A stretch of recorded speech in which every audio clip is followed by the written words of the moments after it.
wrapped up our first quarter. Winter sports tryouts are already starting, and we have some exciting postseason prospects on the horizon. Our football team qualified for postseason play for the first time, I think, ever, which was awesome. And that's proof positive that moving to the 8-man was a correct move for our program. And I do have to give a little plug to the Rap News and Luke over there, who captured some incredible footage of that game and about uniting the community and stuff. So that link just launched today, I think, so you should see the video. It's really good. Our girls volleyball team soared to a scintillating victory over Riverheads on Thursday evening in the region's semifinal game. The team will advance to region championship tonight at 6 o'clock. So speed this meeting up so you can all come. They've already qualified for the state tournament, which will take place this Saturday. If the Lady Panthers win this evening, Rappahannock will actually host the state competition on Saturday. So we're very excited about that. Congratulations also to our boys cross-country team for placing third in the region and advancing to the state meet, also happening on Saturday. Our boys will race at 1:45 p.m. in Salem. We could not be more proud of our scholar athletes for these achievements. Last month at RCPS, we recognized Bullying Prevention Month. Morning announcements emphasize kindness, bullying awareness, social isolation, and supporting friends every day. Special books that aligned with the bullying prevention theme were read in classes and displayed in the libraries. Start with Hello Week was celebrated by giving students and staff hello name tags to help start conversations with different people. Unity Day was celebrated on the 19th, where all students and staff were encouraged to wear orange to promote acceptance, kindness, and inclusion. The month culminated in fun art design contests where students submitted entries in the form of posters, bookmarks, or special artwork that emphasized these themes. October was a great month to reiterate that traveling on the road to Remarkable really does require respect and dignity for all of our school family. I've included the November division-wide events calendar, and it's posted for your convenience. We encourage you to join us when available to cheer on your Panthers, of course. They're doing so well. But also please consider joining us this Friday at RCHS at 9:30 a.m. to honor our veterans at a special Veterans Day assembly with special guest speaker Lieutenant Colonel Ernest Cage from the United States Air Force, and culminating in students honoring the veterans by planting flags in the front green area in the bus loop. We hope you can make it. Tomorrow, the school board will hold its regular monthly meeting at 6:30 p.m. in the high school auditorium. On the agenda is an update from our school psychologist all about the last month's activities for Bullying Prevention Month, a spotlight from our RCHS principal, Mr. Carlos Stewart, about our football team, and discussion and approval of the budget development calendar and monthly well check. Thank you to Mr. Curry, Ms. Donahue, and Mr. Frazier for joining us and hosting Delegate Webert at RCHS. It was great to give a glimpse of what's going on with our Ag Academy, as well as to discuss some of our really unique budget challenges with the education budget in Rappahannock County. I'm pleased at the progress of those advocacy efforts and we remain hopeful that the additional state revenue will soon make its way to the county. Thank you so much for your continuous support of these initiatives. It's very important. Do you have any questions for me? I do. Thank you, Superintendent Griswold. I meant to ask about the clinic. Yes. How is the clinic doing? I know a lot of folks are getting the flu and things are going around, and I just wanted to hear an update on that. Unfortunately, our numbers are high with clinic visits, great for our grant and programming, but it does indicate that we've had an early start to the flu and cold season. So yes, we've had a lot of people that have gotten sick, but I can speak to this also as a parent. Mm-hmm. I got to use the telehealth clinic the first time for one of my children who was exhibiting some symptoms, and we were in and out of there in 10 minutes. Nothing serious, thank goodness. Probably his allergies starting back up, but it was great. It was so fast and easy to use and convenient. So the parents who have used it have been very appreciative of that. So going well. That's awesome. Mm-hmm. So the alternative scenario might have been taking a day off work to bring your child to their doctor's office, wherever that might be. Yes, and what parents have been telling us is that their regular pediatrician's offices are booked. And they said, it could be 4 days wait or a minimum of 4 hours you get there and all of this stuff. So being able to get them an appointment that day where they can just come right into the school and get it done and then get their prescription, don't miss work. It's been great. Yeah. Can you remind me, are there two clinics, one in each school or just one? There's one physical health clinic at the elementary school. That's where Valley Health, the telehealth equipment's located.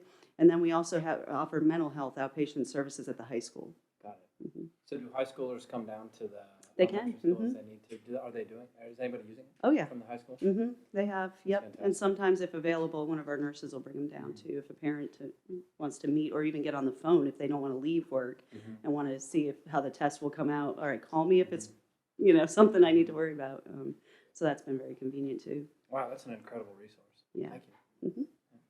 And I think I read tonight is blackout night for the big game. Oh man, I wore the wrong I colors. know, you're I just so go with blue colorful. and gold every time. So I don't know. They come up with a different spirit day every day. I don't know. Okay. Well, good luck. Thank you. Absolutely. Thank you. Next on the agenda, we have Executive Director Patty Hardy with Rapid Home. Hi, thank you for letting me be here today.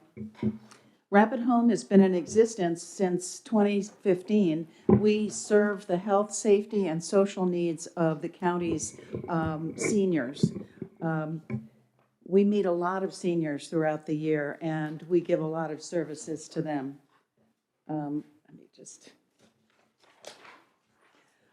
Rapid Home is part of a nationwide senior village movement. There are over 300 senior villages, and they're all set up as a neighbor helping neighbor construct.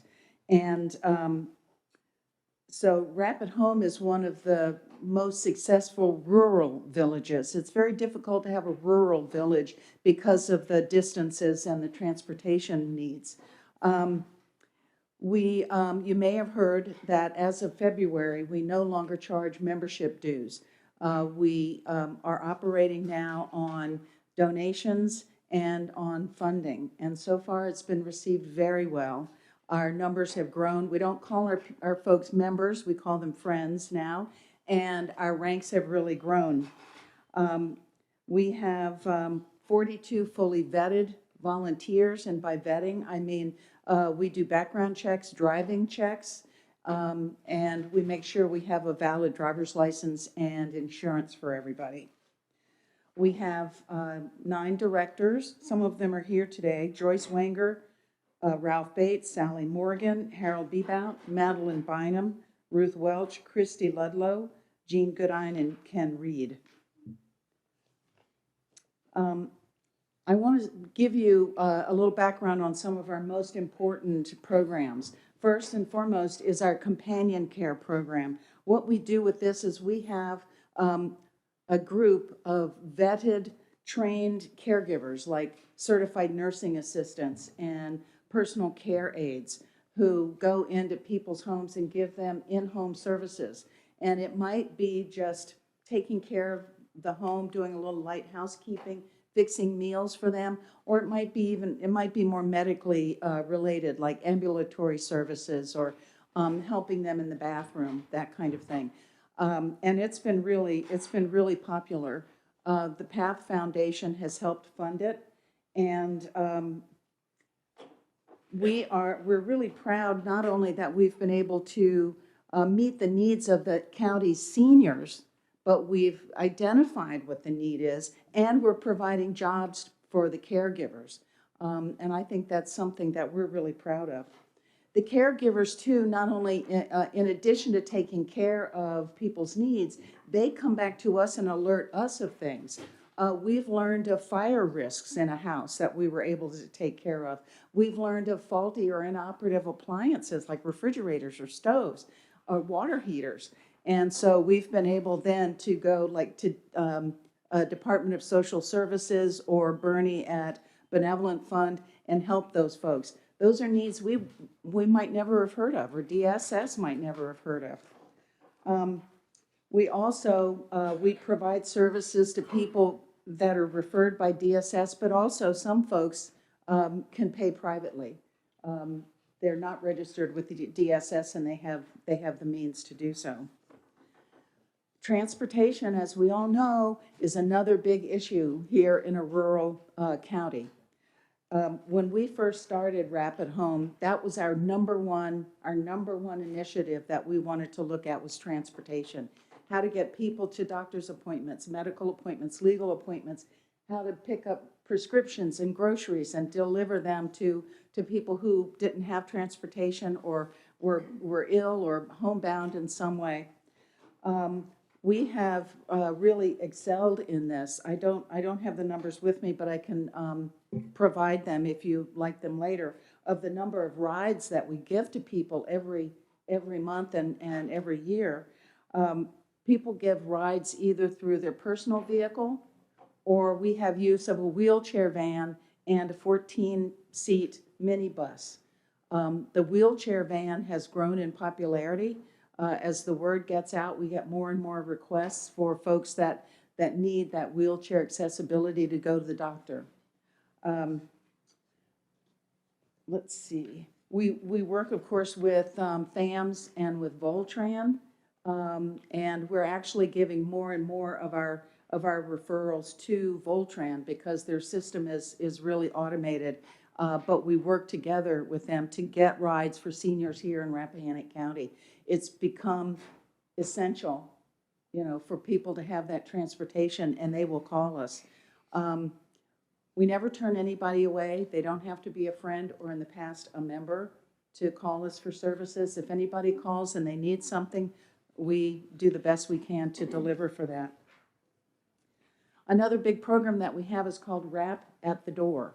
This was developed during COVID to help people who give some social engagement with folks that would be isolated during that time. Maybe they couldn't drive, or they were ill or wheelchair bound or didn't have family.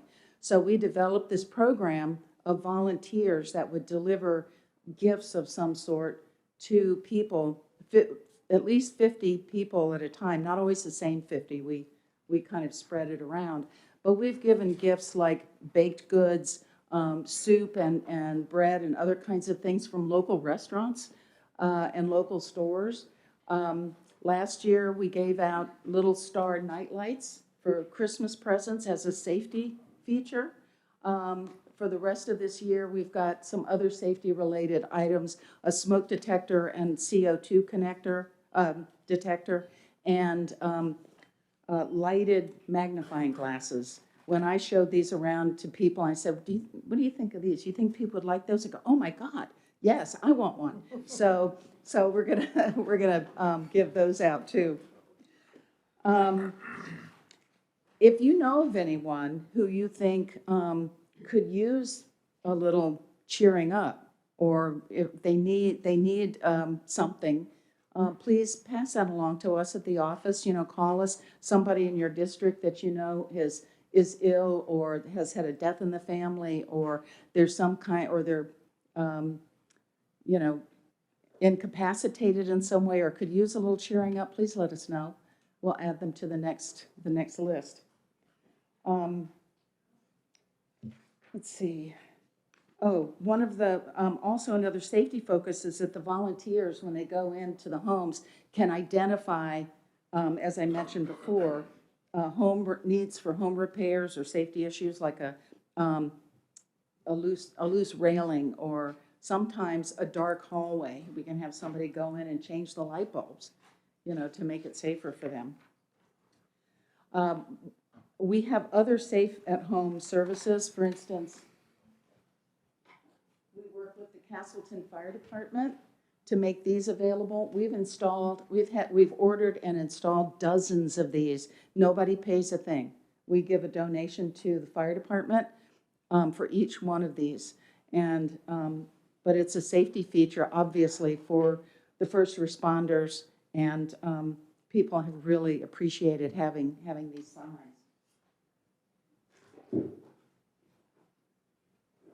We also provide and install, again, at no charge to the senior, the Guardian alerts. It's those I've fallen and I can't get up kinds of things. And again, we've provided dozens of these as well. We have a volunteer who goes out and he installs them at people's houses, and they've been lifesavers.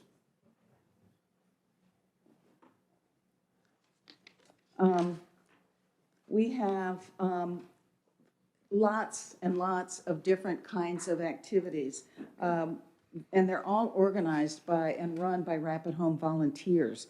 We have up to 12 12 activities a month. We send out these postcards every month with the activities for that month, and we've also begun publishing that in the Rappahannock News, so that people on our mailing list will get these and know what we're doing. We track the attendance at these events so that we know what's popular, what people want, what they want more of. But we've done things like had local author talks where we featured a local personality like Willie Shanks from the Dump. That was a really particularly popular event, a talk that we gave. He's such a character.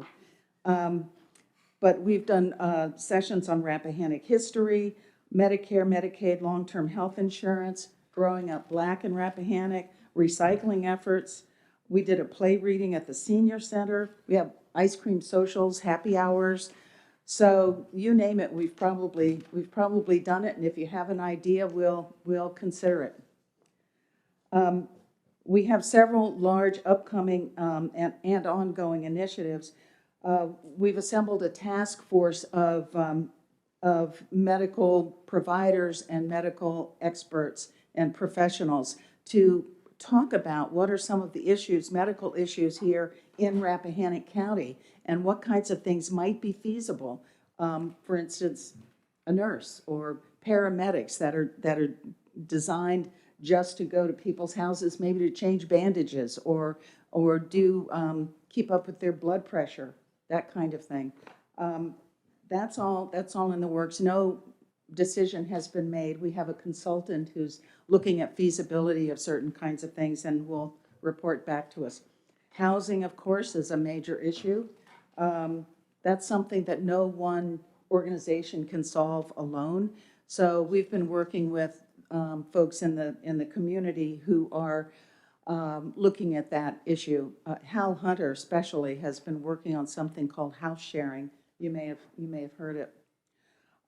Another thing that we're starting to get into is there's another village on the Eastern Shore called Queen Anne's at Home, and they have developed a program called Ready or Not, and it's life planning for seniors. It goes beyond just having your estate documents, your will and trust and all that for like the end. The Ready or Not program is looking at how do you do the planning between now and then? What if you need mental health services, or you need a nursing home, or you need outside services of any kind, how do you plan for them? Get a plan in place so that if something like that happens, then you've already thought about it. And we'll be having some workshops and discussion groups around that. We'll keep you informed about it. I think that's it. The rest of it is really just some quick facts in case y'all had questions about the budget. Oh, here we go. The volunteers have donated over 1,500 hours of their time. And if we had to put a monetary value on that, if we had to pay for that, it would be over $45,000. So our volunteers are very important. And there's some other quick facts. I won't go over them because I know I've overrun my time. But are there any questions? I'd like to thank you for briefing the Board of Supervisors about your organization. Well, thank you. I'm glad to be here. I really wanted to bring y'all up to date because, we're working 9 to 5, and hope that the community really knows that we're here and what we can do for them. Hey, Patty, this is Kier Woodson. I'm wondering if you could break down the when you quantify the share of your budget that comes from grants. Who are your grant providers? I know you've already identified Pat. Yeah. Who else is providing that funding? We have we have PATH grants. We also have funding from Northern Piedmont Community Foundation. The Grieve Foundation has helped us. There's an anonymous donor that I'm not allowed to mention. So yeah, it's not just a single source donor. Okay, thanks. Sure. Thanks for all you do. Good to hear from you, Kier. Thank you. If if someone wants to get involved and do some of the home health care or driving, or are there classes available somewhere that could get people up to speed on? Well, we do some training for the wheelchair van, for instance. There's a little bit of training, not really to drive the van, but to learn how to get the wheelchair in and secure it for driving.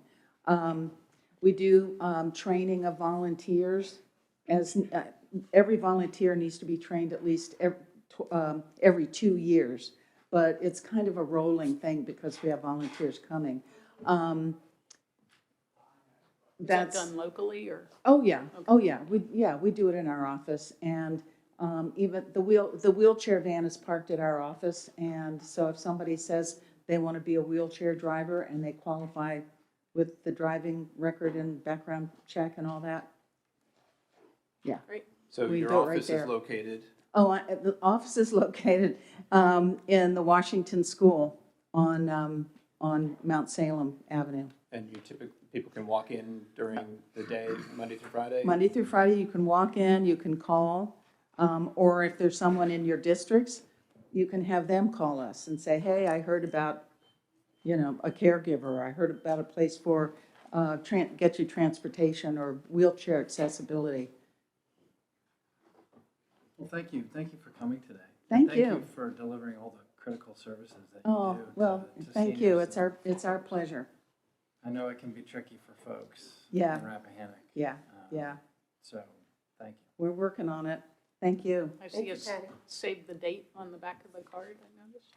Oh, yeah, this goes out to our members or our friends. So, yeah, we're going to have an annual meeting and a holiday party in December. If y'all need any more of these, just let us know and we'll give them to you or send them to anybody you want. Excellent, thank you. Thank you. Thank you, Patty. Thanks.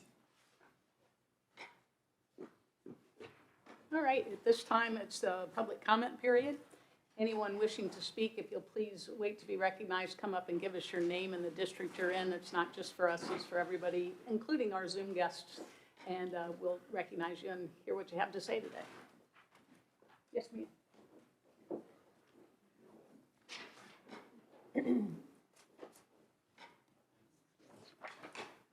Hello, Anita Ramos, Hampton District. Good to hear your voice again, Kier. I very rarely come up here and say something about what's coming up on the agenda, but there were a couple of things that caught my eye. The pole-mounted speed display signs, I'm just thrilled to see we're going ahead on those things. And I hope you also remember, besides Sperryville and Flint Hill, Woodville has had problems with fast driving, and they probably could use a sign or two themselves. Water resources protection, the future of the world hinges on water, so I'm glad that things are happening in that area here. As a history major, seeing that the Sperryville Historic District is trying to expand just sounds absolutely wonderful to me, and I'm so glad that it's happening. Those are the big things. Friday is Veterans Day, and I hope everyone on this board and everyone that's listening will remember all those who served us, and some lost their lives to protect our country. And I hope we just think about it very much in this day and time. Lastly, 3 of the local fox hunts had their openings in the last 2 weeks, and all of them had anywhere from 50 to almost 100 riders. These people in this county and from counties around are buying feed, hay, supporting the veterinarians, buying things in the tax stores, buying property here and around surrounding areas to keep the area beautiful and full of pastures with beautiful horses in it. So anyway, it's thrilling to know that that is going on. We are the epicenter of fox hunting in the United States, and I'm very thrilled to be here. Last of all, everybody vote. Thank you. Thanks, Thank Anita. you. Thanks. Yes, ma'am.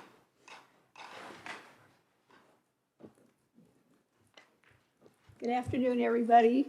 Sheila Gressinger, Hampton District. I want to say I was remiss in welcoming Keir back last month, so welcome back, Keir. I'm glad to hear your voice. It was cool. I wanted to give you some happy news. I had an experience with Brightspeed, the new landline company. I'd also had a good experience when it was CenturyLink. In September, I called them up because my phone line had just died. And so the tech came out. He rerouted our landline from one place to another, and it was working wonderfully. And then in October, it decided to have a complete hissy fit, and it died again. So this was when Brightspeed had taken over, and I go, oh my goodness. So I waited a while, and then I decided to be brave and call them. Wonderful. I called them. The person who answered was working remotely from North Carolina. So I said, okay, this is going to be interesting. No problem. He took the information he needed, said he had detected possibly the difficulty, and he was going to schedule a tech to come out. My goodness gracious, they did. The tech came out, fixed everything, and I have a landline again. So there is hope for landline. Now, I will say I still get a buzz on it because my landline is very old, and when it rains a lot, it has a buzz, which is annoying. However, I still have a landline, so when electricity goes out and I can't use my cell phone, I have my landline to tell everybody I'm still alive, and then call the electric company to find out when stuff is going to be restored. Okay, next item.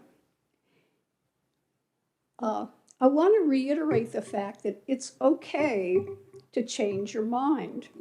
I think sometimes there are people who have a specific mindset, and they are so dedicated to that mindset that they are in a ditch up to their eyeballs. However, if people can open their mind a little bit, I think the head might emerge from that ditch, and then later on, my goodness, you might find crossed arms on the ledge of that ditch as the person is thinking, maybe I can reconsider this. The reason I sort of bring it up is when I was a single mom and I had 5 kids, they would come to me with an idea or a request. Mom, can I have such and so? There would normally be dead silence and quite a long period, and they would come back, Mom, and I would go, I'm thinking. Okay, sometimes people just need a period of time to just sort of think. The other thing, I'm really heartened by the new people who seem to be ready to participate in the government at the town of Washington. I think that's marvelous. I've read stuff in the newspaper I dearly love. I love newspapers all my life. I tell people I bleed black instead of red blood. But anyway, they've had some really good coverage and stories about things, and I'm very proud of their efforts. My last little spiel is a cautionary tale. And so, a long time ago, Abraham Lincoln warned Americans in 1838 in his famous address that if America was ever destroyed, it would not be by the invasion of some foreign force, but instead would be at the hands of forces springing up among us from within. So to me, that's a cautionary tale to support the people who we know are going to bring life to this county and support the vital interests that we have. One thing, Rapid Home is absolutely fabulous. I was sort of there at the beginning, and I didn't want to participate, and I'm just so proud of how much it's grown and the extent that Patty has been able to take hold of the organization and provide so much for our county. We need more people like that, and we do have them. We just need to support them. Thank you. Yes, sir.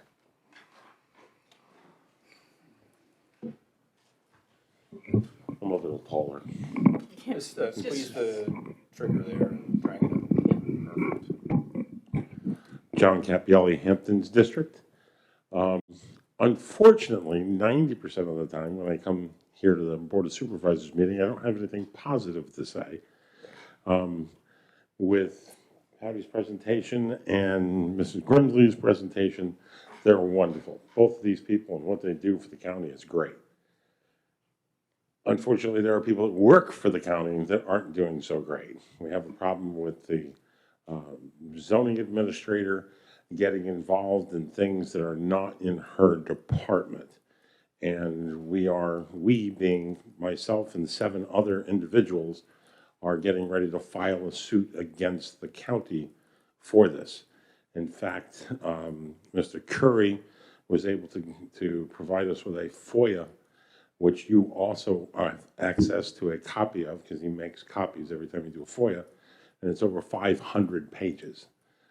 You may want to prepare yourself for it, read it. It's kind of obvious what's going on. In the BZA hearing last week, as for instance, Ms. Somers sat out here in the public part of the room and advised an applicant through the middle of his application hearing. And at the same time, there was another person on the other end that had an application where he couldn't even get her on the phone to discuss his application. And I called it out during the meeting. It's all on this gentleman's videotape. About an hour and 3 minutes into it, you can watch her advise the applicant, which is illegal. In fact, if you've read, I know Mr. Frazier has read it for a fact, the judge's decision in my case against the Board of Supervisors, where the judge pointed out that Ms. Somers failed in her job to make sure that the applications are correct. I hope that instead of being a legal matter, that the Board of Supervisors can look into this. And I had an inspection this morning from the building department. Poor Rich Cornell, he needs some help. Like Mr. Curry needed an assistant.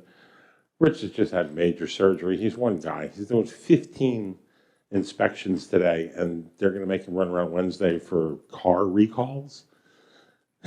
Somebody give him a ride. Maybe you can arrange rides for him back and forth to Ford for the recall on the transmission. Food for thought. Thank you. Thank you. Thank you. Anyone else in the courtroom? Not seeing any hands. Anyone on Zoom wishing to speak during public comment, please raise your Zoom hand and be recognized. There's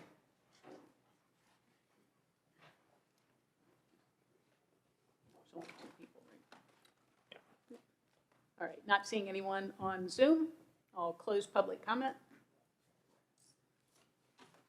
And bring us back to the agenda, which is consent agenda at this time.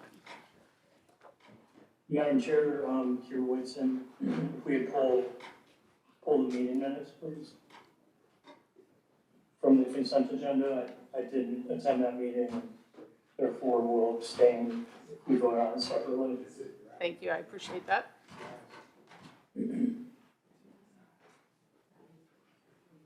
There's nothing else. Motion to approve the balance of the consent agenda minus the meeting minutes. I'll Thank you. second. We have a motion and a second. Any discussion? All those in favor? If we could just do a roll call, because we have the one resolution, I think it would be cleanest. Okay. Mr. Frazier? Aye. Ms. Smith? Aye. Mr. Carney? Aye. Mr. Whitson? Abstain. This is for was the that on consent. agenda? Consent. Yes, minus the Oh, I'm minutes. sorry, I misheard. Yep. Aye, And I also. sorry. That's okay. All right, so the minutes for adoption. Motion to approve the minutes as presented. Second. We have a motion and a second. Any discussion? All those in favor say aye. Aye. I abstain. Aye, and 1 abstain. Okay. Thank you. All right, moving on into appointments. We have Social Services Board. Yes, as you can see on the agenda, you have a vacancy in the Social Services Board coming, that rolled over on the 5th of this month. This was on your agenda last month as well. We did receive an application from Mr. Wells, which is attached.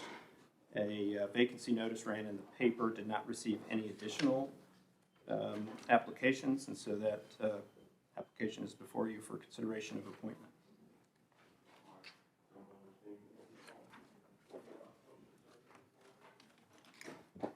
And Director Crooks is here if you have any questions on her side of the house, and I'd be happy to pull up the agenda or the application. I do not know the individual. Well, Ms. Crooks, it looks like the applicant heard about the opening from you, so I take it that this is an agreeable appointment for you? Yes, Mr. Wells has been a partner of the agency. Mr. Whitson is not going to be able to hear this unless you're. Come on.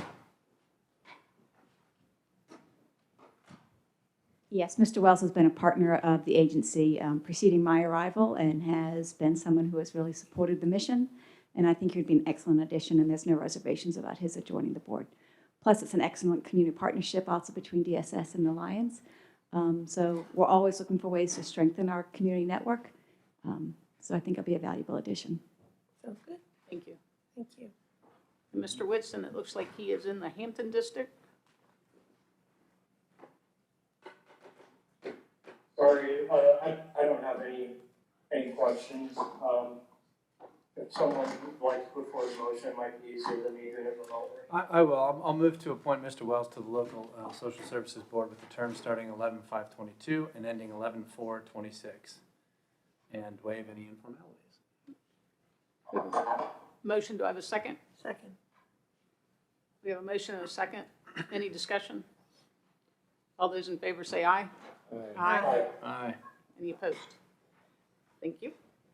With appreciation for them stepping up. Thank you. Absolutely. Next one. Next is appointments to the library board. These terms all end December 31 of the year, all the terms on that body. As you recall, your local ordinance is leveraged by a state code, allows the board to have one government official.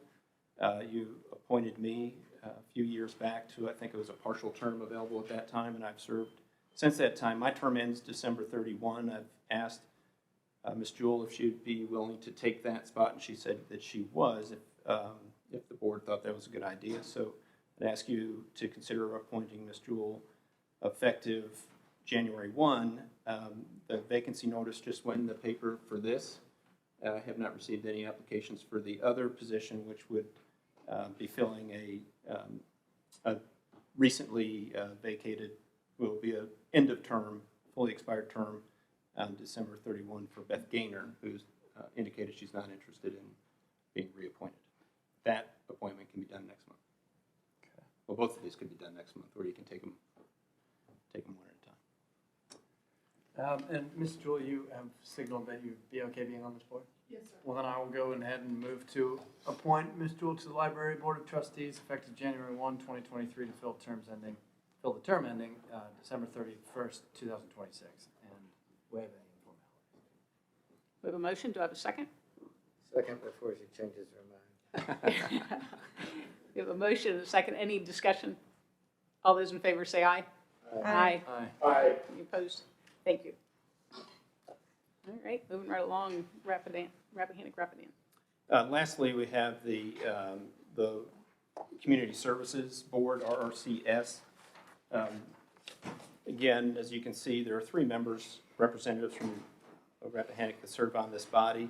They serve for 3-year terms. Somewhere along time, we've lost our evenly distributed mix of one person's term being appointed each year. State code suggests that we should do that and should have done that when we started, may have done that when we started. So in talking with Mr. Goff, we believe that it would be appropriate for when the board makes appointments to do them in a staggered way to get back to the 1 per year. That would require one person being appointed for 1 year and one person being appointed for 3 years. We'd like to do that by resolution to memorialize the rationale for the different terms, and I would plan to bring that to you at your next meeting. What I'm asking for you to do today is to authorize or direct me to place a notice, having not received any applications other than Ms. Crooks, which we're very thankful for, She's expressed the willingness to serve here, as does the social service director from Madison and Fauquier, I believe. So that's a potential opportunity for you to do. And that could be to a 1-year or 3-year term. I would like to do that by resolution at the next meeting, if it's okay with you, given the current terms run through the 31st of December. And you need a motion for this? I don't necessarily, I just want to make sure, because this is not one of the bodies that I'm supposed to advertise the vacancy notice automatically pursuant to policy. Well, I make a motion then that you go ahead and advertise Okay. for the opening. We have a motion, did I hear a second? And a second. Any discussion? And so it'll just be for one opening then, Gary, since we're appointing Gail? Well, that's up to you. Okay. So, I guess you just advertise in an open-ended manner. okay, and then see. Can you clarify for me, okay, we could vote. We're in discussion, so go ahead. How would who would get the 1 and the 3? That's up to you. Okay, gotcha. And Which Gail, will I figure just want to check in with you because I know you have quite a commute already. And this will mean probably some even longer days for you. And I just want you to know that I'm aware of that because you have quite a commute already. And when I travel down that way, I always think, wow, I can't believe you travel this much already. Well, it doesn't. Again, I'm sorry. I'm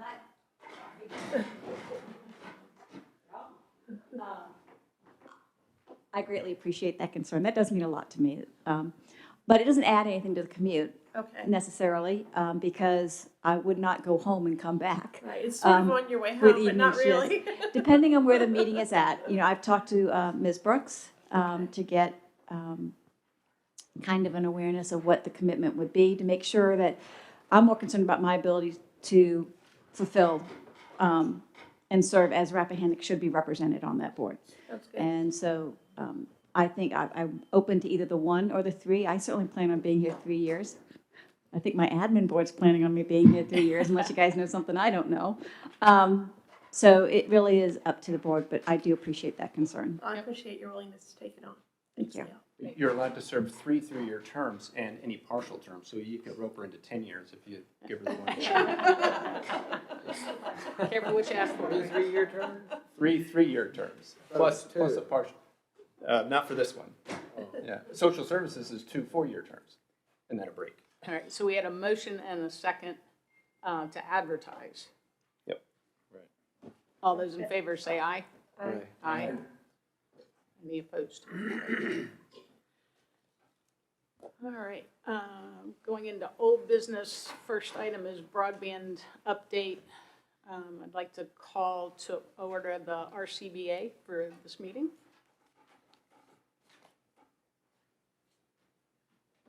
Just give you time down, then I'll jump over to that. Yep.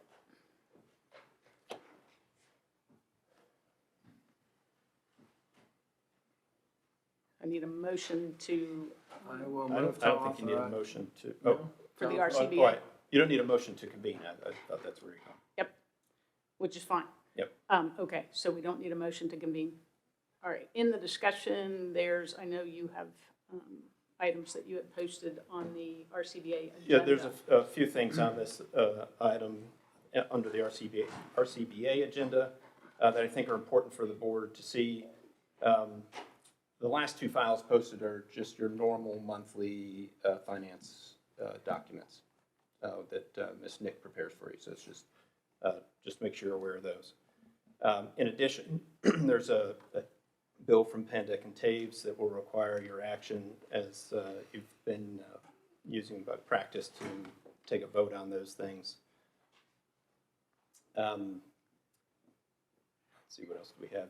We have updates from the All Points Broadband. Their monthly report that was submitted to each of the localities is also posted. There was also a very interesting presentation that was prepared by All Points for the quarterly update to all localities, and I want to draw the board's attention to this if you haven't reviewed it yet. And in this presentation, they recognize, let me get down to page 6. They recognize that there are remaining eligible locations outside of the project By project, they are speaking to the, outside the projects, the specific locations outside of the polygon that was used in the application. And what they said on the, during this quarterly update that the chair and I participated in is that they intend to provide universal service one way or another in our locality through one of these 3 bullets that are shown central page, either all points providing private investment into those areas that are outside the polygon, working with the LECAP program with the state, which is the line extension program, or pursuing future VATI funds if LECAP doesn't make sense. They provide an example where they did that on the Northern Neck, and basically stated in this case they submitted for an additional VATI funding without requiring match from the locality, and the timing of that worked out such that it didn't affect the overall schedule for that neighborhood based on the 3-year process. So obviously this isn't in any agreement that they are compelled to do this, but they presented this in the meeting, which I thought was very good, and it would have been very nice to have this a few months ago when I asked the pointed question of how we're going to deal with universal service. I did share with All Points representatives a few of the areas in the county for which I have a concern, and I shared with them the Comcast map that is in your franchise agreement. It's on board docs. And so I'm working towards setting a meeting with them to kick off how exactly are they going to do this for our areas that might not be in that polygon and not covered by Comcast today. I look forward to reporting back to the board what they tell us. We know from just recently that there are some considered Comcast customers that aren't going to be served, so we need to try and get that moving. Yes. I appreciate your efforts so far. I will also say, I'm sorry to interrupt you, I did reach out to Comcast as well and ask them, would you like to participate with us in the line extension program? So for people who get they call Comcast and they want to sign up, and the Comcast says, sure, give me 40 grand. Presumably, that's what the line extension program's for. I've not heard back from Comcast. It took me a good 2-3 weeks to get the new right contacts, and once I got them, then I haven't heard back. So when I went down to the Governor's Summit on Rural Prosperity, they spoke about this. And that program, the line extension program, they also partner with Chantel and Brightspeed. So the folks that have Brightspeed, outside of Washington or whatever, they have that quote as well. They have committed to working with them. What that means, who knows? But they did say that. But my last communication with All Points was trying to find a day that we could get on an online meeting together. So just that I'm not ready to, I don't know when that will be exactly. So I look forward to having a productive meeting. And in my communication, I did share my frustration that had we known this a while ago, things would have been a lot smoother. That VATI grant funding that Culpeper did. That's right. And the other part was the website now is apbfiber.com. Should citizens want to go online and put in their address to see, it will actually say whether you're included in the grant program or not. That front top right portion of the broadband website, rapbroadband.org, has been modified to reflect the new link and the language of saying that please everybody go on there. If you go on there and you click it and you get this specific message, please continue to fill out the information because that's important to this other part of identifying who might not be in the polygon but still need service. Do we get that information or does it go straight to APB? It goes to APB. Well, wouldn't we need to know that information as well? It would. I think that's reasonable to help us track. Is there a way that we can touch that up so that we can track it? Possibly.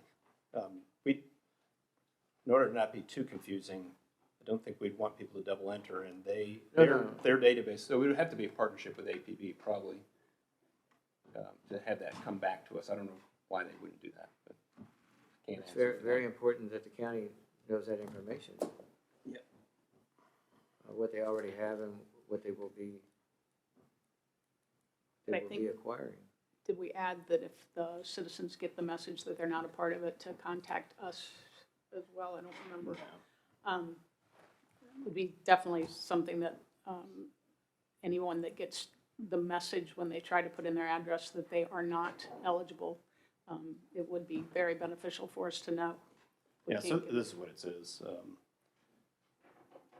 Anyone can register, and while most locations in the county have no wired broadband service, we would like to hear from everyone. A survey will guide you to enter information on whether you are currently served or not. The process is especially important for those who are unserved, but who, after entering their address on the website, receive the message, "You're outside a service area." And I tested this with an area that I knew was outside. You're out. Or did I left out there? You're outside a service area. We cannot provide services for you at this time. If that happens to you, please confirm your household interest by entering your contact information on the All Points website and including detailed comments regarding your current access to cable internet, including whether you've sought a connection to cable internet in the past, but were told that you were too far away or were presented with an expensive special construction charge. So we want them to enter this information. I can actually bring this up right if you want. This is the landing page. Just to get started, put in your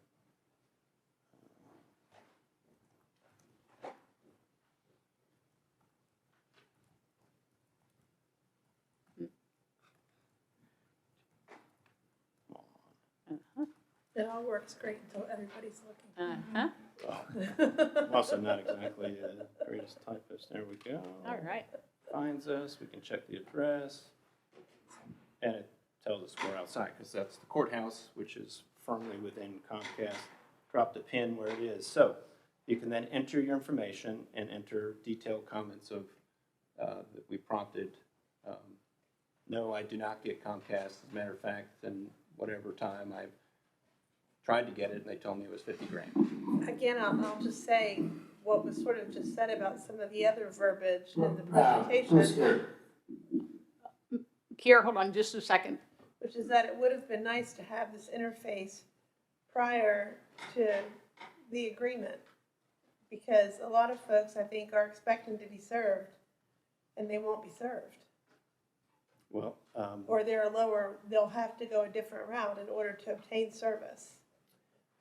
That's has been one of my concerns all along, is that folks think just because their address goes into the interface, that means that they'll have service delivered, and that's not factually correct. and this is our best tool right now to decipher.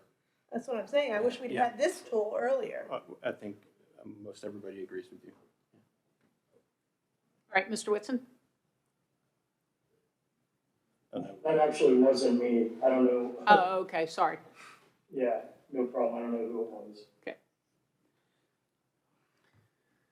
Any other discussion on this? And then again, I've just linked again the DHCD's report, their project tracker, which doesn't really show anything right now other than the first two tasks are active. I can pull that up if you like. This will bring up the GIS map. You just click on anywhere in our project, and then it will show their status according to DHCD. No fiber passings, no money. They're in field design and engineering and field walkout. Do any of the deadlines included in the most recent report, are there any revisions from our original expectations that need to be accounted for on the website? I don't believe so. Okay. But that's an excellent question. I can go cross-check. Thank you. Could you notify us as soon as you know that you have a meeting scheduled? Yes.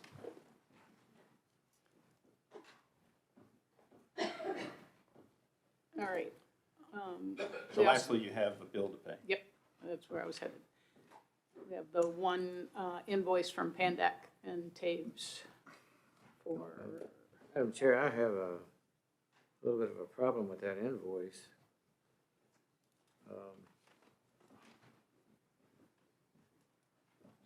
several things, 9/20, 9/22, 9/23. I mean, it goes back quite a while from today, but phone call with Mr. Curry, then review draft letter. 0.20 of an hour, 275. Communication with reporter, and followed up with Chair Donahue, $275. 0.10 of an hour. I thought that this authority had voted that we can't even, like an individual member can't even call up the attorney, but yet we have the reporter calling up and being charged for that? Then, and it's just like it's 275 blanket, whether she spends 1.2 hours, 1.8 hours, or 0.10 of an hour. It's always $275 for it. Oh, that's No, the rate. That's hourly billing rate. So to get to the 1443, you multiply the hours by the hourly billing rate. So Well, for I was confused a bit, but still, why would we be charged? Why would this body, why would the taxpayers be charged because a reporter contacted her? And what would she have to be able to tell the reporter? Probably not a lot in 6 minutes. Yeah. I don't know.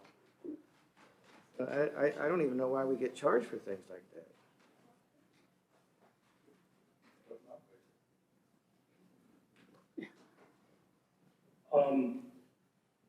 Gary, could you just forward to the second page of the invoice? 1449, okay. I'll put forward a motion that we pay this bill to Ms. Panda, please. I'll second. We have a motion, a second. Discussion? I can't support paying something like this unless we attach some sort of a memo to it that we. For clarification, maybe? Well, not just a clarification, but we're not paying for her to talk to outside members. She works for this body, not for the news media. Oh, I agree. I would just argue, I mean, she is the record attorney for the Broadband Authority, and like any of us, we can't force a member of the media to not contact us. And I assume she took a call from whomever, and that staff, as Mr. Curry pointed out, it's 6 minutes. But why are we paying for it? That's my question. A simple statement that she doesn't return calls to the media, that she works for us. All calls should have went through this body, this authority, or the Board of Supervisors, or our staff, not our attorney. I think this kind of thing just opens the door. I mean, the way things are set now, we voted as a body for everything to run through the chairman for communication with Ms. Pandek and for billing to be accrued in that manner. And so what if I called Ms. Pandek? I think you did on one time. It was the last invoice. I think it was a conversation with you and Ms. Panda. She might have responded to an email, but I didn't pick up the phone and call her. And we would all have benefited equally from the response of the email. Whereas a private telephone conversation, I can't say for that to be true. Well, you don't have detailed agreement terms that would get into that, but I certainly, if the board, the Broadband Authority feels that they aren't interested in paying fees for your attorney to speak with the press, then if you express that to her and the press contacts her, it'll be less than 0.1 minutes because she'll say, "I'm sorry, I'm not able to respond to you," or something like that. I think that the principle there should be addressed. That principle should be addressed, yes. I will have that conversation with her. We have But she's going to charge you for that. there's that possibility. It is her time. You could send her a written communication which she can read. Yes, I think I'll that's what send we an should do. email. Make it a short email. No, she'll charge you for the email. I think it should be attached to the payment of the invoice. That gets complicated, but All right, we have a motion and a second to pay the invoice. All those in favor say aye. Aye. Aye. Opposed? Nay. Hey. With that, I've been thinking about this, and I would like to streamline our process in the line of being an efficient body. And I would like to make a motion to authorize the chair to pay bills up to $2,500 And that is my motion. And the reason I'm doing that is because I would like to see us move forward in a way that's efficient, spends money the right way, and keeps this process going. Mr. Fraser, I agree that we do not need to be paying attorneys to talk to the public. But what we should be doing as a body is reviewing these things, and if we have concern, having open discussion. What I do not want to do is micromanage billable hours for an attorney that if we all agree that that's a terrible idea, then we get together and talk about it and do it. Can I say I'll something? second your motion. Your motion is Second. contrary to what you Or- just said, though. Well, and I think that's a very interesting motion and second, but it's not on our agenda. Oh, this is a broadband matter, not a. Not Right, but it's not on our agenda, and people, members of the public might have feelings about that. Are you just gonna do it today? This is typically how chairs operate. For instance, on the rec authority, the chairperson has the authority to pay bills up to a certain amount of money. I mean, this is just normal operating procedure for a chair. And if we don't like it as a body, and this is my thinking, we'll see what she's done. But you We just, come back to, I'll just finish real quick. We'll see what she's done. We come back to it, and we say, if we don't agree on it, then we say no. This It'll be just too makes it late. efficient. it would already be paid. Okay, so what I'm Well, suggesting here is If that I could, though, if I could continue my Yeah, thought, go you for it. first said, Mhm. after you made the motion and it was seconded, you first said that you would want this body to get together to review things, but your motion is contrary to that. You're saying that the chair takes all these actions and they're done before we review them. Exactly. That's what I'm trying to get forth here, is that she'll do something which is normal for a chair to do, just payments under a certain amount, yes. We can review those. And if we're like, whoa, you're going way into the deep end of the pool here, we don't do that anymore. We change it.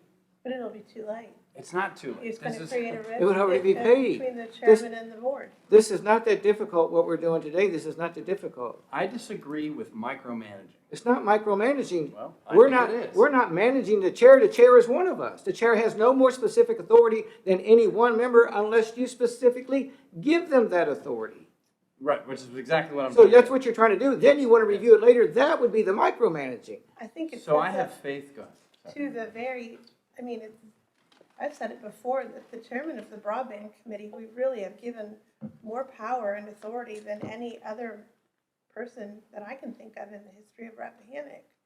Because they don't necessarily take direction from the full authority before embarking in a certain direction. They can engage legal counsel without a nod from the full authority. And now if you're saying they can pay legal counsel without a nod from the full authority, that's a lot of leeway. And while it may sound nice and may make things happen faster, it does also create some possibilities that there will be a very acrimonious parting of the ways later. And I'd rather, although it may grind incredibly slow, it also grinds incredibly fine. And I don't want to see that change made. And if you do, that's fine, vote that way. Yeah, I think it will, definitely. I think it makes it, I am not a fan of inefficient government. And Well, it's not and inefficient. I really believe that. What you were actually proposing is micromanaging. No, I'm not. You're I'm proposing, what I'm proposing is the no, opposite of you're micromanaging. proposing to give a member of this body more authority than they already have. I can clearly tell you what I've just said. No, I no, think that you we just should- interrupted me. I'm trying to make a I don't point. think I did. What you said was that you want to vest more authority into one individual member, the chair, and then you want to come back and look at it later, when we could have looked at it all together at one time. No, I'll say it again. So if we don't like how she's comporting, we change it. I think it's I have very faith dangerous in- to make it about a personality. It's not. If we don't like how the chairman is conducting it, and that is the other edge of the other side of the coin, is that so many of these decisions are personality based, when it should be based on really how we want that position to function. Well, I can. And I don't mean to interrupt you, I just had to say that, because I think when I hear people talking about specific individuals, things will change. And how you feel about one individual conducting things a certain way, you might not feel the same way when another person is in that position. So it's very important to keep it personality neutral and to say, I really want this person or this position to be empowered this way consistently all of the time. And that's what I'm saying. And I don't, and you do, and that's okay. Yeah, that's what I'm saying. So I'm saying that it's normal for the chair to be able to authorize payments up to some ceiling. That's just normal. It's not normal for Rappahannock County. It is. I mean, so what's It your, is normal for, Well, it is and I- normal for a body to do that. And so I'm suggesting that moving forward, we've nominated her as the chair. I think she does a fantastic job. The reason that bodies have chairs is to be more efficient. And so the chair is vested with powers that the other people don't have so that they can effectively execute their position. And what I'm suggesting is that if we do this simple thing, maybe we don't have to have as many broadband meetings like we discussed, and she can pay simple things. Now, if you say, hey, $2,500 is too much, you want to bring it down, fine. What I'm suggesting is let's make this process more efficient. but what you have done for the last 5 or 10 minutes is argue something that we could have simply discussed at each meeting that we could have combined like we did today. It's really, Problem is, we're late paying bills in certain circumstances, and I don't believe that that's who we want to be. when did we get them? How can we be late if we didn't know we had them? If we get a bill right after our board meeting, say tomorrow, we're gonna be late to be able to pay it next month. If we have to have a meeting. Payment terms, of course. I mean, if it's 45-day payment terms, that wouldn't be the case. Correct. But I agree with you in principle, and I agree with Mr. Carney. Well, do you guys want to bring the number down? I mean, No. okay. I just don't like the idea because what we're doing works. No, it doesn't. You didn't show up to a meeting where we had to pay a bill. And that played fast and loose with our credit rating. So that when we go to build a Listen, courthouse, let me finish. Don't you make Let me accusations finish. at me Mr. that Frazier, are finish. unfounded. Mr. Let Frazier. me finish. When we go to build a courthouse and we've got to get bond money, that could affect that. No, it doesn't. That's ridiculous because the What- broadband authority is not gonna be building the You, courthouse. sir, you That's not how credit ratings work. You need to brush up on how things work before you start leveling accusations against a fellow member of this body. We first told you that we weren't going to do it. We had no obligation, either moral or legally, to come and vote for something when we were still awaiting information. The information that we did get came trickling in because we tried to ask at the last minute to get information that you two and Mr. Whitson would not allow us to get prior to your obligating this county to those votes. So now you want to try and turn the tables, change the narrative, and now point your finger at me in a public meeting, sir? That is very disrespectful, especially when you don't know what you're talking about. All right. That particular, wait a minute, Madam Chair, you cannot cut me off this time. You will not. Excuse me, and please watch your finger, sir. All right, I'm sorry. I do apologize for that. But I get upset when somebody tries to change the narrative to suit their agenda. We did not have to vote for that when we were waiting for information that we wanted time and time again for months. The very information that Mr. Curry brought to us today should have been available to us months ago. It's a shame. And We did- I just can't let that statement go unanswered with the statement, the simple statement that since my time on this board, all you have to do is look at the county's financial reports to know how very hard I work for the financial stability of this county. And frankly, I think it was very careless of you to say that in an open meeting. And I really can't believe that you would target fellow board members that way. Now, and that's all I have to say about it, but if you look at the financial reports and how very, very hard I worked on this county, I can't believe that you would say that, and my record speaks for itself. That's all I have to say. Yeah, I can just. I suggest we put it to bed. Well, I would just like to say one thing. I'm not accusing anybody of anything. You I'm just speaking- did. Let I'll him just- finish, please. I am speaking the truth. That's it. You're speaking your truth. Sure. But I'm speaking a truth. All right, I'm going to call for the question. We have a motion and a second to allow the chair to pay any bill under $2,500. All those in favor say aye. Aye. Aye. Aye. Any opposed? Nay. Hey.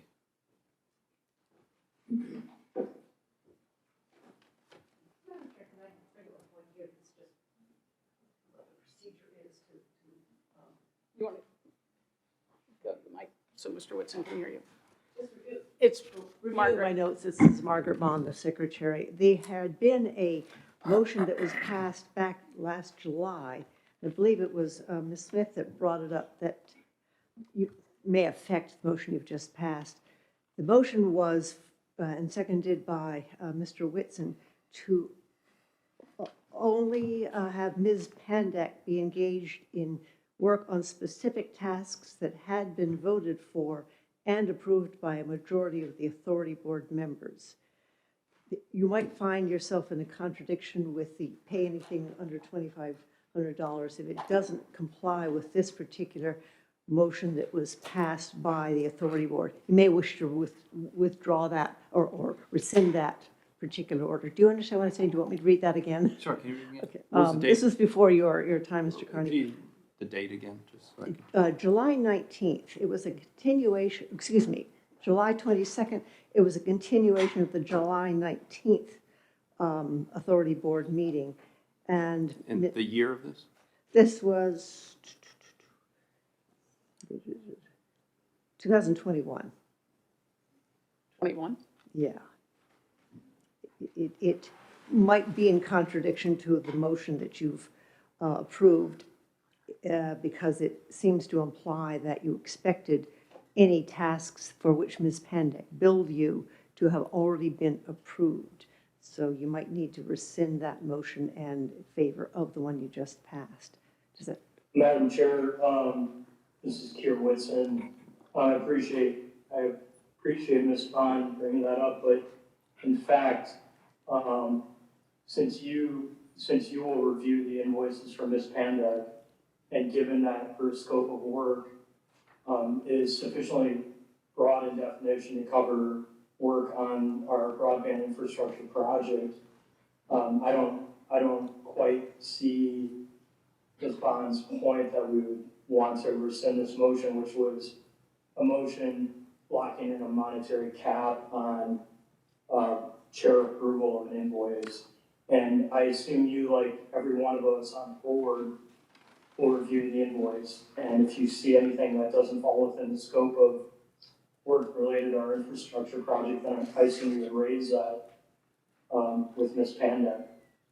Well, I don't mean that the current motion you just passed be rescinded. I mean this earlier one that seems to imply that you only wanted to pay for tasks that Ms. Pandak performed that you had previously approved by a majority of the board.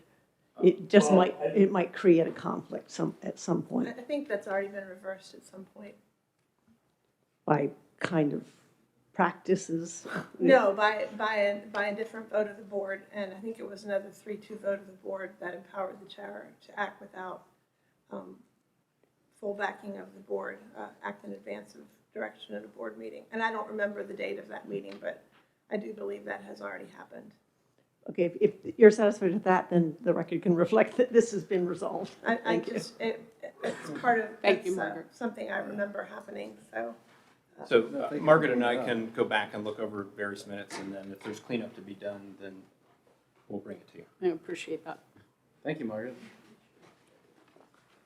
All right, are we ready to adjourn, or do you have anything else on I that? have nothing else. Okay. Other than, please make use of the documents attached to the Broadband Authority agenda. Yeah. All right, so we're going to adjourn the RCBA portion of this meeting. So moved. We have a motion, a second. All those in favor say aye. Aye. Aye. Aye. All right, and go into the purchased public safety radios. What? No, that's not what it is. Threw me for a loop there. Refresh. Sorry about that. Mr. Frazier requested that we bring back to the top of the pile in the agenda the pole-mounted speed display signs that have been discussed by the board as an agenda item in November of '21, and then came up for discussion at your last meeting when we discussed the task list. I informed the board that I had this in a pending status, and there's some email traffic since a discussion at the September 7th meeting, some email traffic since then that suggests perhaps the board would want to elevate this, and would just caution the board that while you may want many signs in many locations, this is 100% a VDOT decision for most situations. And that is listed here on the screen based on their engineering memorandum.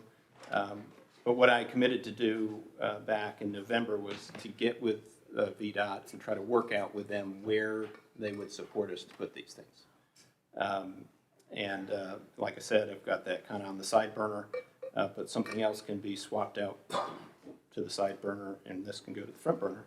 I just think need to since know the that. board approved this 1 year ago, that we move it to the front now. I agree. It was a unanimous board vote, I believe, at that time, and I believe it needs to move. It wasn't a vote, but it was A consensus The of the board consensus, for you yeah. to work on it. And the reason I asked for it to be brought up mostly is because I've been getting a lot of complaints on Viewtown Road. The speed limit was reduced about the time that we built the, the board approved a rezoning request back around, dear me, 25 years ago, maybe, to build a new post office on Viewtown Road. That might have been considered a spot zoning at the time, but we've never been challenged on it. And the reason I know that it was so long ago is because Congressman Frank Wolf attended one of the meetings where we talked about it. So it was a very long time ago. He was our congressman from the 90s through 2000, 2001. So we need to do something about speeding on the road. The speed limit was dropped from 55 all the way from Forest Grove to 211.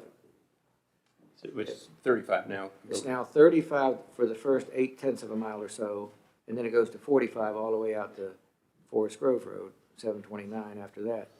So when I have someone call me and tell me that they were doing 55 and were passed on double yellow lines, you know, more than once, they've contacted me about this, then something has got to be done. But maybe we ought to slow them down first in the 35. The sheriff's office is there. I used to flash my lights at people. I've decided I'm not going to tell anybody there's a deputy sitting there anymore. Because I pull out of my driveway in a truck. I hit my turn signal to pull into the neighbor's driveway and am passed on the left just before I start turning in my driveway of choice, where, you know, I just drive down the road. It happens a lot in my tractor, but when it starts happening in my pickup truck, there's something wrong. Very dangerous.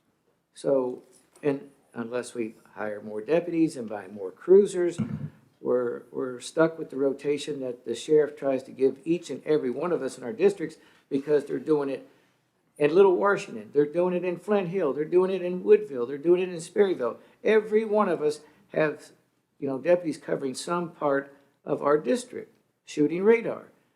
And apparently it's so profitable that the state troopers are doing it on Viewtown Road. Maybe we need something else. I was surprised at the price tag of this. There can be, I believe there will be a discount for multiple signs. The last time they quoted us for several, they did. I asked about it this time and basically got, well, I got to talk to my boss sort of thing. But there's some software licenses involved that I would think would, when you bundle them together, that there would be cost savings. I believe initially we approved Flint Hill, Sperryville, and Woodville, and I would like the board to consider Amosville, Viewtown Road. I have heard nothing but, well, I should say this predates me being on the board, but I think I sat in on this meeting, and I agree that, yeah, I mean, that sounds like a necessary. We've got to slow them For down. sure. It's crazy out Yeah, there. yeah. Well, it may People are- work. That's Yes. the thing. Yeah. They may not get folks as slow as we would all like them to be, but they do slow people down. I see them almost everywhere I go. It isn't like they're so out of the ordinary that people don't know how to react to them. I mean, they have them moving around consistently in Culpeper County, and they seem to really help. So And I do like they collect data. they do collect data, so that would give us an idea of where our real where our biggest problems are, and enlighten future decisions. Well, if they can give us that data, that's very important. And we would have direct access to it. Ms. Smith, can I ask you a question about where in Sperry, how many of these would you? Well, I mean, I think Sperryville is the most challenging just by the number of roads and intersections. I don't think folks would want them on Main Street per se, but maybe one by the rescue squad and one as you come up from Culpeper 231. There maybe near the water plant or something along those lines. And And so then- they need to be co-located with the speed limit sign.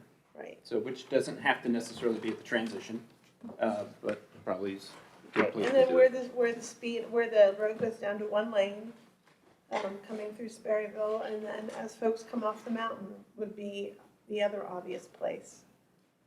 There are some Yeah. maps and ground photos attached that I gathered for the various speed limit signs in Sperryville and Flint Hill when this came up.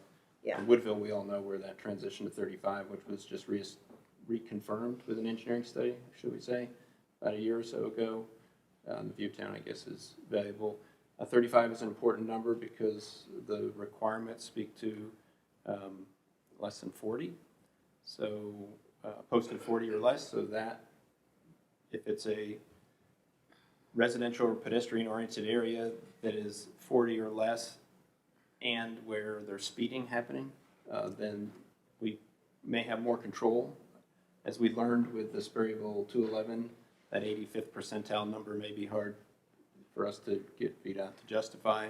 So that means you might end up in door number 2, which is non-residential locations deemed appropriate by the regional traffic engineer, which is why I said what really needs to happen is I need to sit down with that team and we need to talk about it before I submit any application and see what we can get them to buy off of.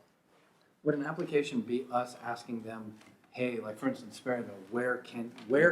No, an application will be this specific location, we need a land use permit to stick up one of these things and it looks exactly like this. And how you'd find out where you can do that, you have to give it VDOT initially to do that, to That's- know even how many. That's what I think would be the best path forward, rather than just putting together a bunch of applications that are dead on arrival. Yeah. And it's not just where VDOT wants it, we need the right view to the sun for the solar panels to work or run power to them. So, I guess why I'm asking these questions is if I have a wish list in my head, or just if I'm saying, hey, Woodville would benefit from these on 2 sides. yes.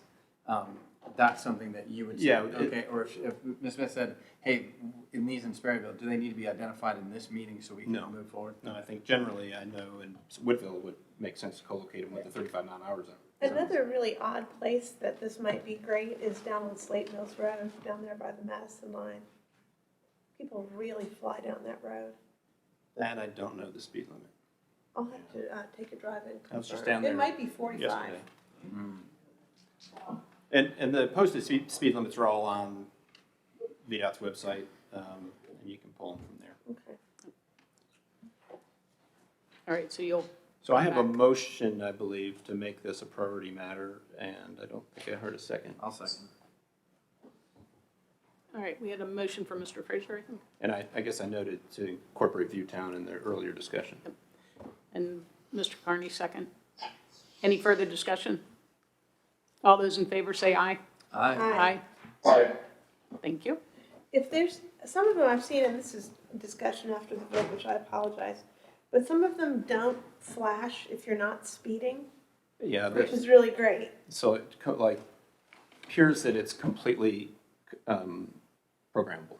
Okay. It can go dark at night, you can put up a slow down, you can flash the number. Event head, Don't know if you can do that. okay. And then you can also buy it with like a little strobe light in the middle of it that's white so that people think they're getting their picture taken. Oh, wow. And it's really just a flash. That's like the dummy car with the dummy. Yeah. The dummy. Look at that. But it does have to be yellow, inside a yellow field under a regulatory white sign. That's state requirement. Sounds good. Thank you. Thank you.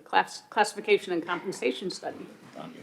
Yes. Classification and compensation study is still very much underway. I had a report from the consultant late last week that they are still on target to have a draft presentation ready with 3 options and associated implementation costs for your review and consideration on the 5th of December. Excellent. Like, we never saw the old one, but now we're gonna pay for a new one? No, sir, this is just updating the numbers from the old one. At this point, there won't be significant, it's not like we started from scratch again. There won't be significant added costs But they're gonna be an added cost, within the original contracted value. but I've never seen the original one. Right, it was never finalized, and as I discussed with, I think, the board and several others, that given there was draft status and it wasn't, the pandemic came and there was no value added to release it. We talked about this at the joint meeting with the school board, and being and remaining draft, I've kept it as a county administrator working paper, as a draft document, and not released it to anybody. So are we gonna see the change in the version from what you already have that we haven't seen to the new version? No. There's nothing final from what I already have. It was a draft. Well, I understand that. Right. But we've spent taxpayers' money on it, and we've had lots of taxpayers complain about the fact that no one's ever seen it. And now we're gonna pay more taxpayers' money to have it updated when I haven't seen the old one that I may like. I suppose one could put it that way. I just did. Yes. I wanna see it. I really would like to see it. Well, we certainly As a can. member of the Board of Supervisors of Rappahannock County, I would like to see it. And I guess my question is, if the answer is, or has been apparently, that it needed to go back to Baker Tilly for a brush up, when we had this discussion during the budget cycle, why didn't we start to do this then? We did. Well, I informed the board earlier this year that the intent was to load it onto the assistant's task list. And as you're aware, that position onboarded a few months after we originally expected. And that's what we informed you 2-3 meetings ago, and we're on path right now to get it to you next month. If the board wants to see the preliminary draft information at the same time as this latest revision, there's no reason why you can't see that. I don't know if it's value added to the public, but once it goes to the board, it goes to everybody. And so you'll have to decide whether there's value added to do that. I think so.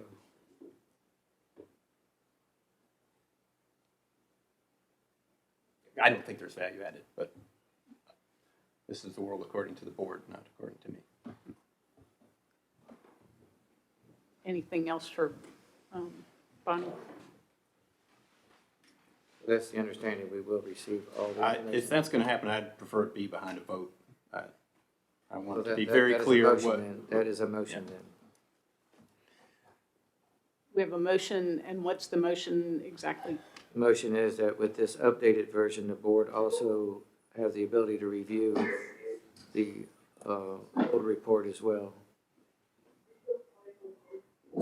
Mr. Fraser, sorry, I didn't catch the last part of your motion.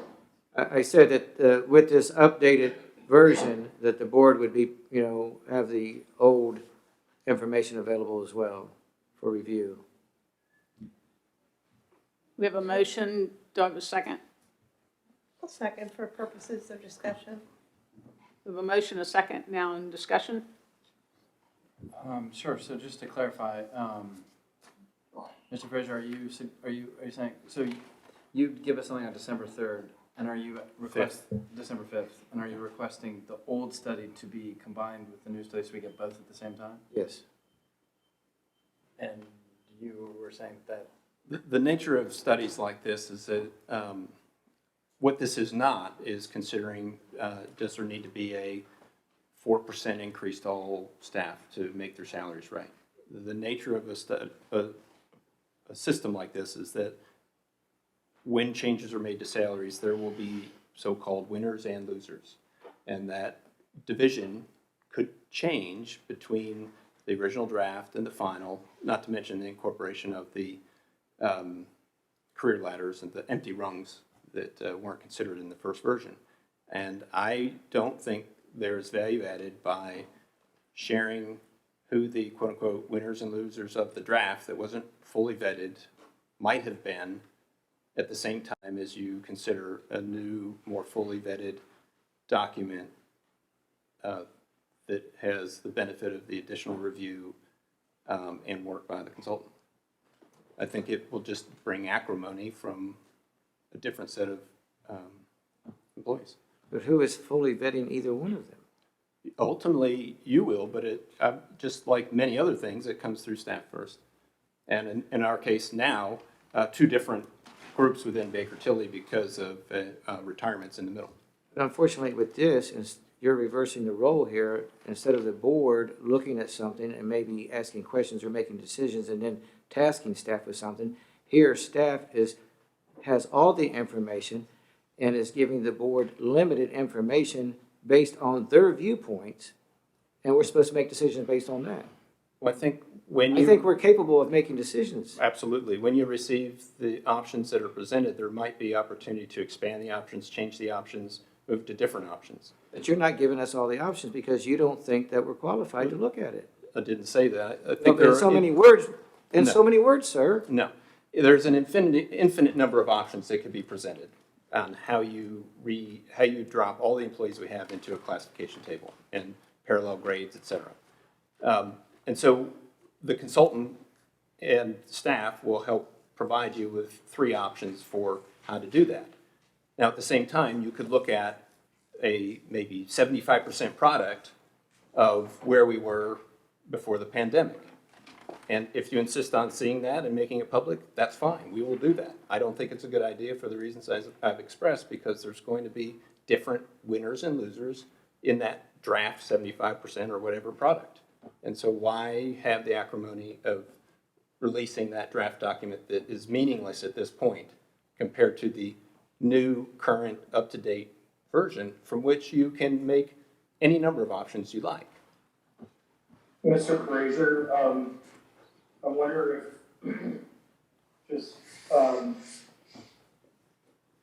based on what Mr. Curry explained, would you agree that we could at least get on December 5th the draft, and then if you're not satisfied with the options presented, and second, you want to see kind of the history of how we ended up where we are through this additional vetting process and the staff changes with the consulting firm, could we just defer until then to see if you definitely want that earlier draft? Because to me, it's like writing a term paper or a thesis.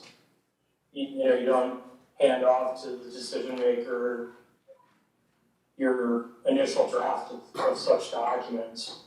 You give it a final draft, and what I understand here is we'd be getting a final or call it penultimate draft on December 5th. And I respect and appreciate what you're saying, but I just wonder if we could defer till then, once we actually are able to review it, to see if it would be helpful to then go back to an earlier draft. I just think, Mr. Whitson, that since we're the ultimate decision-making body, that we have all the information available to us at one time. And to go back to your thesis paper or your term paper, you owe that review person a final document, a finished document. But here we're looking at a process, and we have to be the ones to make that determination as to what the final document is. If you had someone helping you with research work for your term paper, would you want that same person or group of people to withhold some of the research? Right. And that's what we're doing here. We've got something on the table that we can't look at that may be beneficial. It may not be. Yeah, I guess my point is that what we're getting in December, as I understand it, is, we call it a curated set of options. And that'll be the first, under the current scenario, that'll be the first time that we'll even know the substance and content of what's being proposed. And at that point, we are going to be reviewing it and making a judgment about whether we, on Board of Supervisors, believe there's an option therein that moves us forward. And it's hard for me to speculate about options and what we do and do not need until I actually have something to wrestle with. And it seems like we're a month early in calling for more information because we don't have it yet. I understand that, and I appreciate your position, but at the same time, we've had this document that was available if it had just been released to the board and the public for a couple of years now. And that's what the whole problem is that we didn't have it to work on. Yeah, so there is no bound report that says draft on it or something like that. If that's what you're envisioning, there's work products that were emailed and, discussions that were had that, this isn't going to work or that's not going to work, tweak this, do that. There's no final product from before the pandemic. We never got there. But ultimately, the Board of Supervisors is the where the buck stops. So if you will, we make decisions for the public and everybody in that document, the positions, not the individuals, not the personalities, but those positions work for the taxpayer. And we're the representatives of the taxpayer, and we're being told time and time again that it's a work product of yours, the county administrator, trying to take the personality out of it. It's the county administrator's work document, and the public who's ultimately got to pay the bill and their representatives on the board don't get to see it. And that's what is so galling. Yeah, I certainly understand your perspective. Well, then just give it to us in December. That's pretty simple. If you tell me, if the board votes to do that, I'll do that. I think it's more harm than good, and I understand you see it the other way around. In Virginia, we have staff and county administrators, so 5-member boards don't have to meet continuously to sort all this stuff out. We're doing the best we can on the behalf of the board in the best way we can. And so I don't think it is value added, and I think it is the opposite direction. And I hope that you will be pleased with what you get, and I hope I'm pleased with what we get. And if we're not, then we'll make it better. But it'll be released. Something will be released on the 5th. And we'll be pre-meeting with the constitutionals just before that, so constitutional officers. And if it needs more work, we'll do more work. The constitutional see it before we do. You're welcome to attend 2x2 their meetings. You've rejected 2x2 meetings in the past, so we can't do that. I haven't rejected them. I just think that there needs to be some sort of a system that we go by. Well, the purpose of having a board is that 4 or 5 people get together and everyone brings their point of view to the table. And so ideally, everyone functions better. The problem with 2x2 is that then you're only getting feedback from 2 people. I agree. So we're getting... So, I don't think we've soundly rejected it. We've just said, hey, that's not really the ideal way to operate. I apologize. Mr. Fraser is objected to it. I would just say, and I'm not a fan, don't get me wrong, but I just think if the purpose of the board is that we're to function as a board, then we should try to be, 5 folks present as much as we can. Now, I just have to say, I would rather have, good or bad, all of the history of the information in December at one time. And I understand that it might not be cleaner that way, that it might be more complicated that way. But this has been going on since 2020, and I imagine that information could also be instructive as to changes that have happened in the county and in the world since that time. That's my perspective. I'd rather have too much information than not enough and have to postpone things for another month to get more in review. So that's why I'm in favor of getting all the information up front. I guess not knowing, Sorry. yeah, not knowing what the reports look like, if they're individual emails or something like that versus an actual report document makes it complicated for me. Well, there's a series of spreadsheets. Okay. And because this is pay scales, if I understand it correctly, it's not something that could be discussed in closed session? No. No. And salaries are not protected by FOIA. And so you're going to see position names, employee names, salaries, what they are now, what they could be changed to, a few different options for what they could be changed to in the old stuff. And then the new documents will have similar information. And so you'll have a pre-pandemic, John Smith may have been recommended to get an X dollar raise, and post-pandemic, John Smith might be recommended to have the same raise or something entirely different. So you're opening up a discussion that maybe doesn't need to be had, but if you want to have it, then certainly your prerogative. I am concerned that that's a big negative impact on some staff members, and it could cause just an internal riff that we really don't want to have, with it being hard to hire people as it is these days. Yeah, it's tricky. Because the whole point of paying for a study like this is it's supposed to be somewhat, it's data-based and analytical, and if we open it up in that way, it becomes kind of a juggling contest between, You will not have a popularity contest, you but will have it does seem like it could get very tricky if the goal of the study is to be analytical. And I guess there's no way to do both. There's no way to have this information at our perusal, right? No. Privately. Well, I think it's debatable, something that Art and I would have to talk about if they could be shared 2 by 2 and pulled back, whether it then becomes a public document or not. I don't know that that's a fine line for FOIA. I just wouldn't want to jeopardize the intent of the study, which is what I hear like it sounds like it could very well do. Let me make sure you will not likely have 100% buy-in with any study, including what you receive as the kind of final draft on December 5th. And we're not calling it final because it's to be shaped by the board.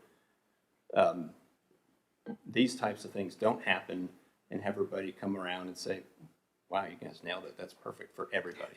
That doesn't happen. There will be some disappointment, not understanding it. I'm not among the board, among your citizens, among your employees, and you're adding a totally different layer to that from a document that was draft, very draft, and it's just a receivable. And so we might understand what those draft documents meant, but just like with a capital project, when you say it's a $10 million project, someday you're going to have to stand by that number, whether it was a very preliminary number or it was something that was vetted a long way, and you never get that number back. Mr. Whitson, I think you were trying to say something. No, he's muted. Thanks. I think, I appreciate Mr. Frazier's position. I also respect a lot Mr. Curry's explanation of why this probably would be counterproductive to pull in all the work product and make it public that was used to derive what we'll get in December. Like I said earlier,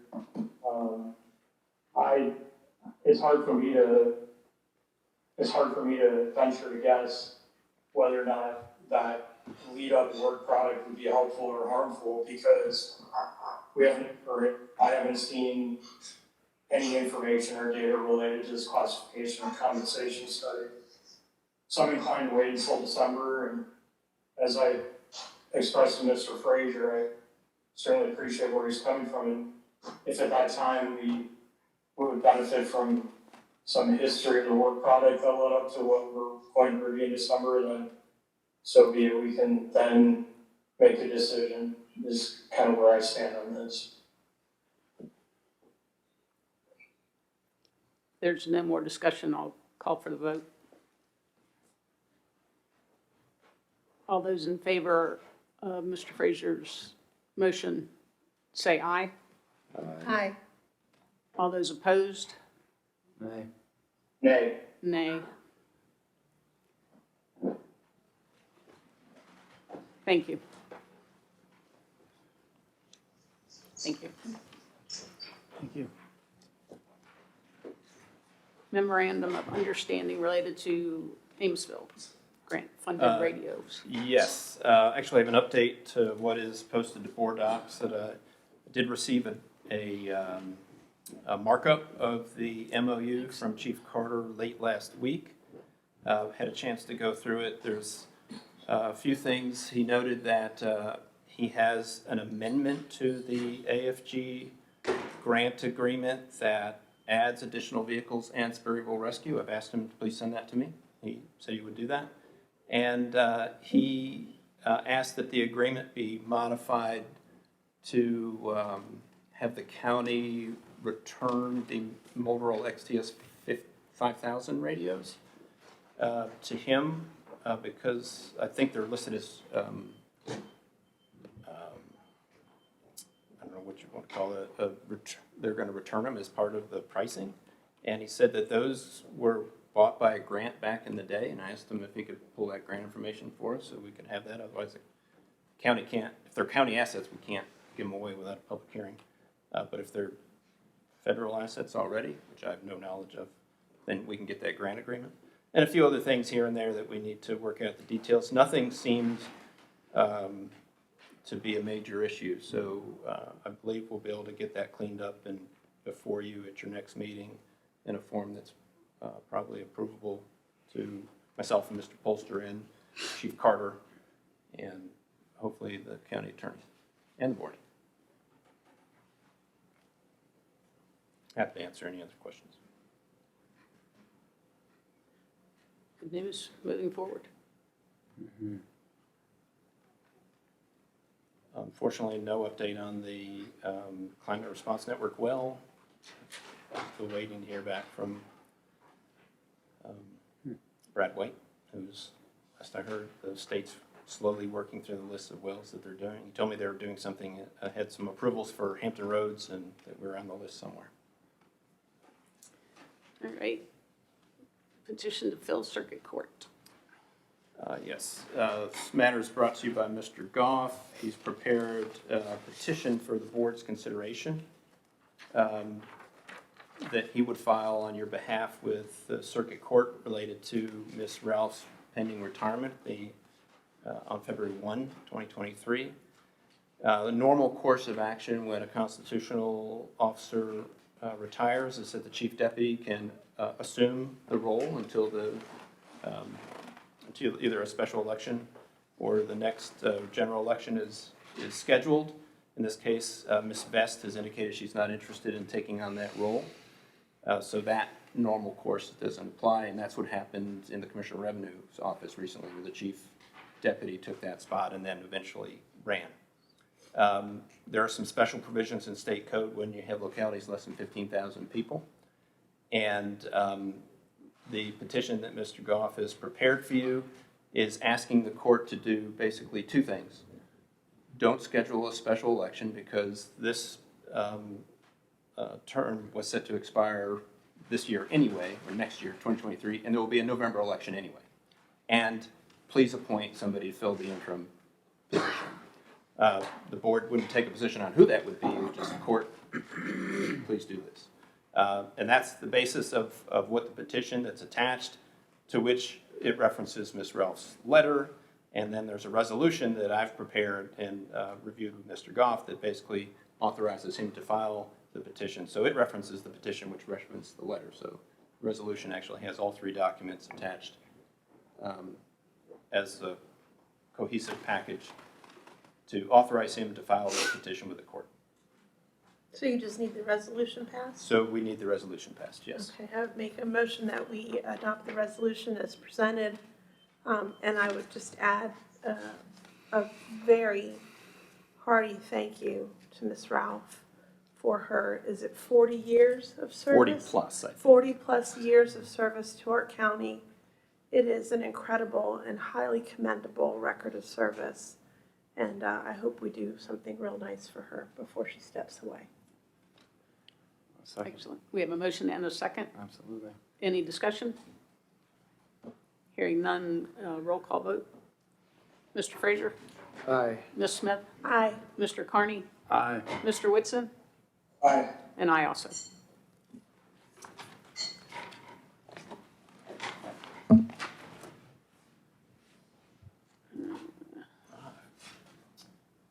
New program from the state, the Forest Sustainability Fund, Bonnie's going to cover. Yes, the General Assembly in 2022 established the Forest Sustainability Fund, and localities who have adopted forest land use may apply for an allocation each year from the Forest Sustainability Fund. The application is due on November 15th. The intent here is that localities would be able to ask for an allocation from the fund. The state's budget for this in fiscal '23 is $1 million. There is not a way at this time to estimate what Rappahannock's share of that might be, because we don't know what other localities will apply to the fund for their portion of $1 million. So at this point, this evening, I'm just looking for your authorization for Rappahannock to apply for an allocation from that fund. Ms. Jewel Whitson, I'm just curious if you have a sense from prior years what localities actually received. And then just thinking about this from a cost-benefit analysis, if you know the answer to that, is it worth your while to prepare and submit the application? Or are we talking about just, pocket change that we would receive?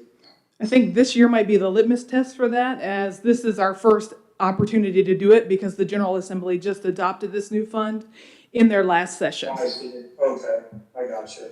Hopefully, most counties aren't aware of it and aren't paying attention, and it'll just be us who applies. We'll get $1 million. That was great. That's great. That's probably not going to happen. And then, Probably not. Go ahead, I'm sorry. Yeah, if you think it's worthwhile, I think it's great. I appreciate you drawing our attention to this. Could this be a recurring source of revenue, or is this a one-time opportunity? As it stands now, this is intended to be an ongoing source of revenue until the General Assembly retracts the fund at some point in the future if they choose to do that. And then would we reapply every year, or is this something that once you're in the pool, you continue to get that money every year? As it's set up now, it would be an annual application process. Okay, thank you. Well, this sounds like we should do this. I wonder if they're going to do this for land use too. For ag, So this is for ag, yeah. I mean, anyway, it's very interesting that they just did it this year, and Secretary Laura was just here in the county. Yeah. And I wish I had really thought of this and asked him and pressed him on it. Well, then you might spread the word to other people too. Yeah, love the word. Keep it. That's it. Don't say anything. Well, then I'll move to authorize application for allocation from the state's Forest Sustainability Fund. I'll second. We have a motion and a second. Any further discussion? All those in favor say aye. Aye. Aye. Any opposed? Thank you. Thank you. Thank you. Bonnie's up again. Yeah. Next item is me as well, and this is really just an information item for the board. On your December 5th agenda will be a public hearing for amendment of the fiscal '23 budget. And as you will recall, the Code of Virginia requires that whenever there are adjustments to the budget totaling 1% or more of the original budget, that requires a public hearing to be held before you can adopt any new amendments. Combined, the amendments that you've already approved at prior meetings this fiscal year, as well as the true-up of the school's federal and state revenue and associated expenditures, along with certain capital carryovers that the county has, will exceed that 1%. So that's the necessity for the public hearing on the 5th. In the aggregate, how much are we exceeding the 1% if you add all of that together? At this point, it's $1.8 million. Okay. So approaching maybe 4 or 5%, is that correct? Just trying to think.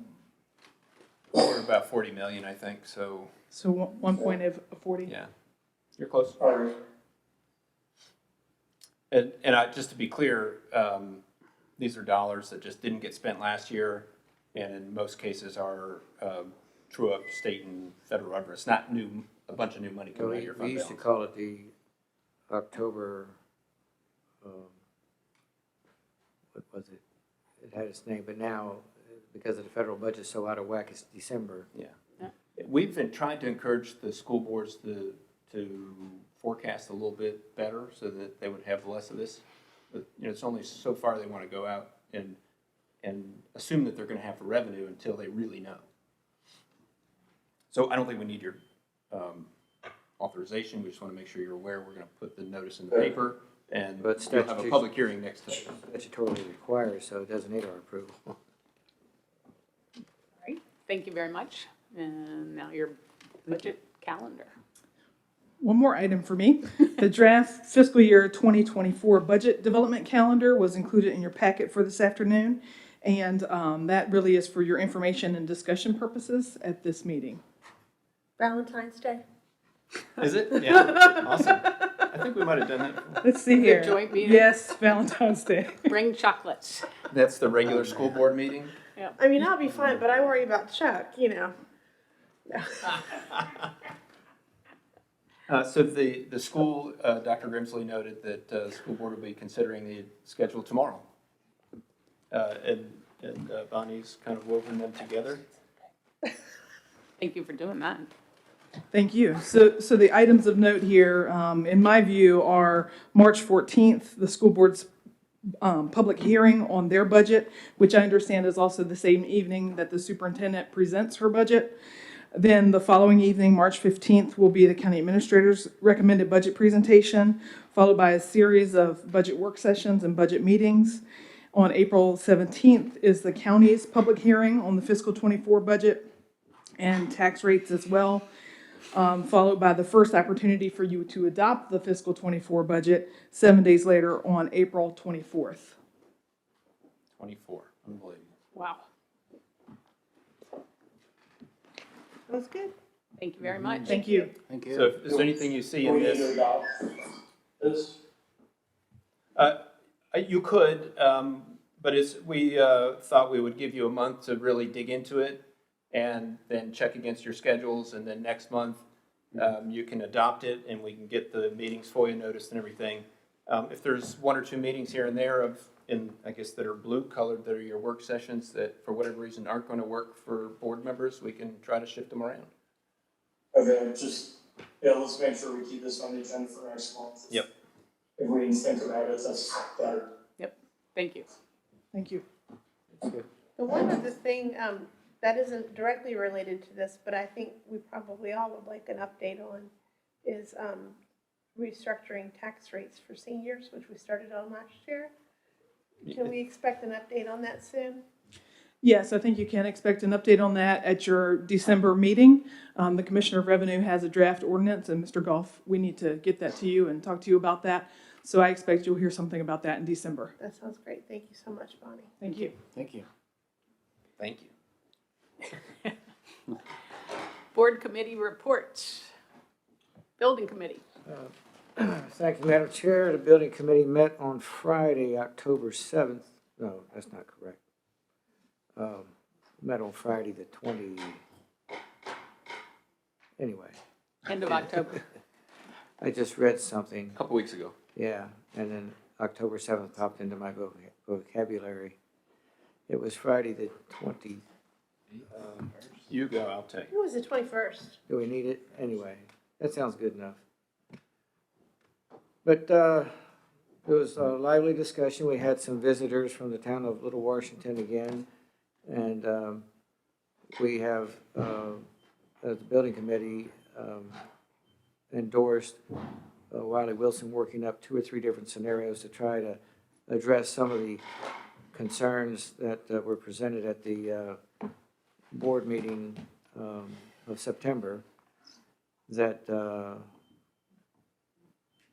perhaps the building wasn't prestigious looking enough, or perhaps it was too large, or it was cut up too much, or that maybe we need a dozen smaller buildings instead of one large building. So we're working on a couple of different scenarios to bring back to the board and the public, even though the board had pretty much given the direction that we were all looking at doing one new building for the courthouse and combined activities of the clerks and the Commonwealth Attorney. We're just trying to address some of the public's concerns and bring that back to the board again with a presentation, public presentation. If I could add to your report that I committed to Mr. Waters to this week. We have 2 state holidays that I'll focus my attention on some of that time on the envelope bidding documents. Okay. So he and I then will be able to get together, hopefully. He's got some travel, and have something for the building committee at your next tentative meeting, which is around the 20th of this month. Right. Thank you. That's basically it. Hopefully we can, iron out some of the details of whether we're larger or smaller or scattered around and why they either make sense or don't. I personally believe that we should go with, the one building somewhat as presented. I mean, again, we didn't have cornice details or coining or what type of brick, etc. We were looking at overall architectural design, trying to not be in competition with the historic relevance of this building and the dependencies around it. Apparently, not everyone was able to see that. Sometimes you can't see the forest for the trees. I spoke with Mr. Vaughn, and he's on point, on task, believes he has budget to do those things that the building committee asked him to do. And then we're going to have to talk about what comes after that. Well, and I just wanted to add that I thought a good focus on that meeting was options, making sure we have options, that it's not just, hey, this is what we're bringing you. We want feedback on only this, that we develop several options before we bring them forward again. And as part of that, we need to actually do some geotechnical drilling to see exactly where the rock might be out there. That will dictate what we do and exactly where we do it.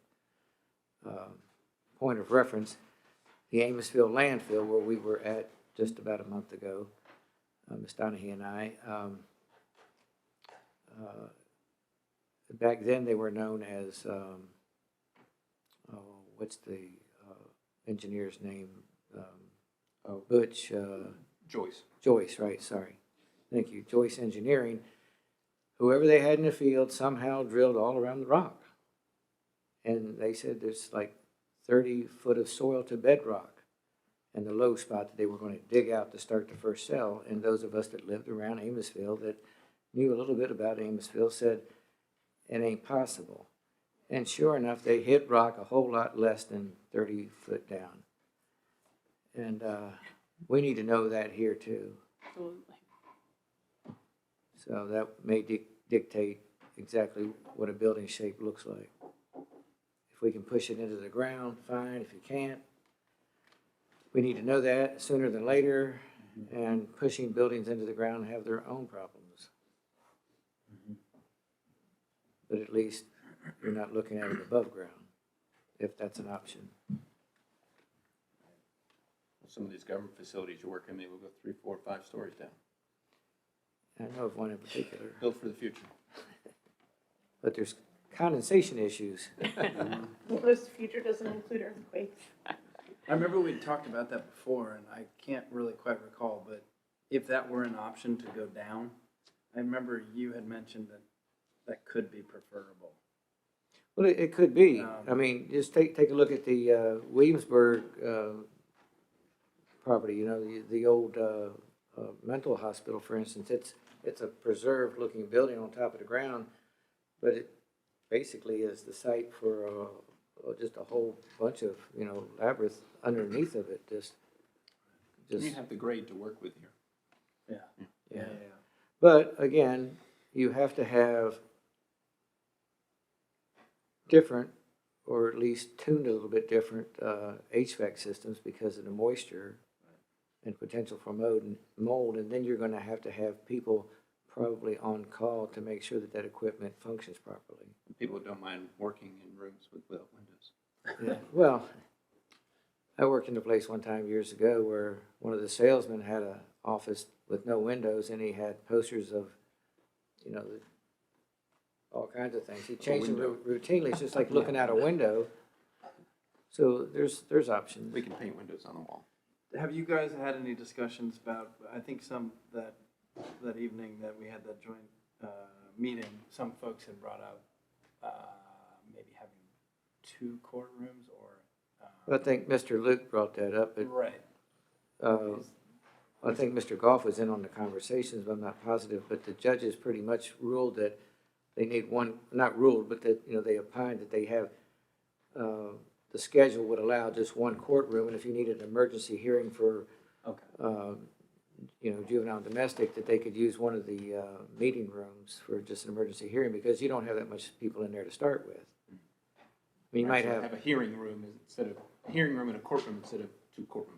More right. flexible space. Exactly, yeah. Yeah, I kind of thought that too, that perhaps we could, you know, maybe have a lot of empty space, like a unfinished basement type of thing, but we grew real fast. When you start looking at combining all those uses in there, the building kind of grew fast, and I don't think that we're going to be able to afford the convenience of having quite a bit of square foot that's unfinished to start with. So I don't know that that's worth us looking at. It's going to be expensive, you know. That he threw out a $10 million number, and I don't know that we can build anything for $10 million. But it's a good place to start, probably. It's going to be at least that. I'm afraid of. At least. This courtroom security, you know, when you start looking at that, it just gets expensive. Great, if you're, I'm done, thank you. thank you. Recreational Facilities Authority? So we had a great meeting. We're moving along. Mr. George Gardner is, and I and some other people are working on an overall maintenance plan, which should really kind of help us define how the park can move forward. And I know I mentioned this last meeting, but just things that need to have bigger picture views. I mean, we've redone the tennis courts a couple times in the past recent decade, and you know, that gets expensive. So we just need to look at stuff, and just having a maintenance plan is the first place to kind of start with that. So that's great. And we're getting a playground committee together with some folks, some citizens that hopefully are on it to kind of start that process. And yeah, things are moving along. Great. Board might have noted that the Forest Sustainability Fund, there's some only certain buckets you can spend money on. One of them is outdoor recreation. Great. So it might be an opportunity for public education is another, but so it might be an opportunity of funding source rather than what you're sending now to help support your park. Sounds great. Public Safety Committee. We did have the special meeting. That was the end of October, I guess. I think Mr. Fraser was underground. Oh, that's right. Talked specifically about strategic planning, and there was a healthy discussion during that meeting that I thought needed to be had. Several volunteers there from several different companies, and really talking about the future and questions we need to ask ourselves so we can begin to move the county and volunteer companies towards whatever is next. And how do we figure out what that is? So that was positive, and I think some, affirmation of the idea that there does need to be facilitated process to get everybody together and then lever what we can out of jail and study and see what else needs to be done.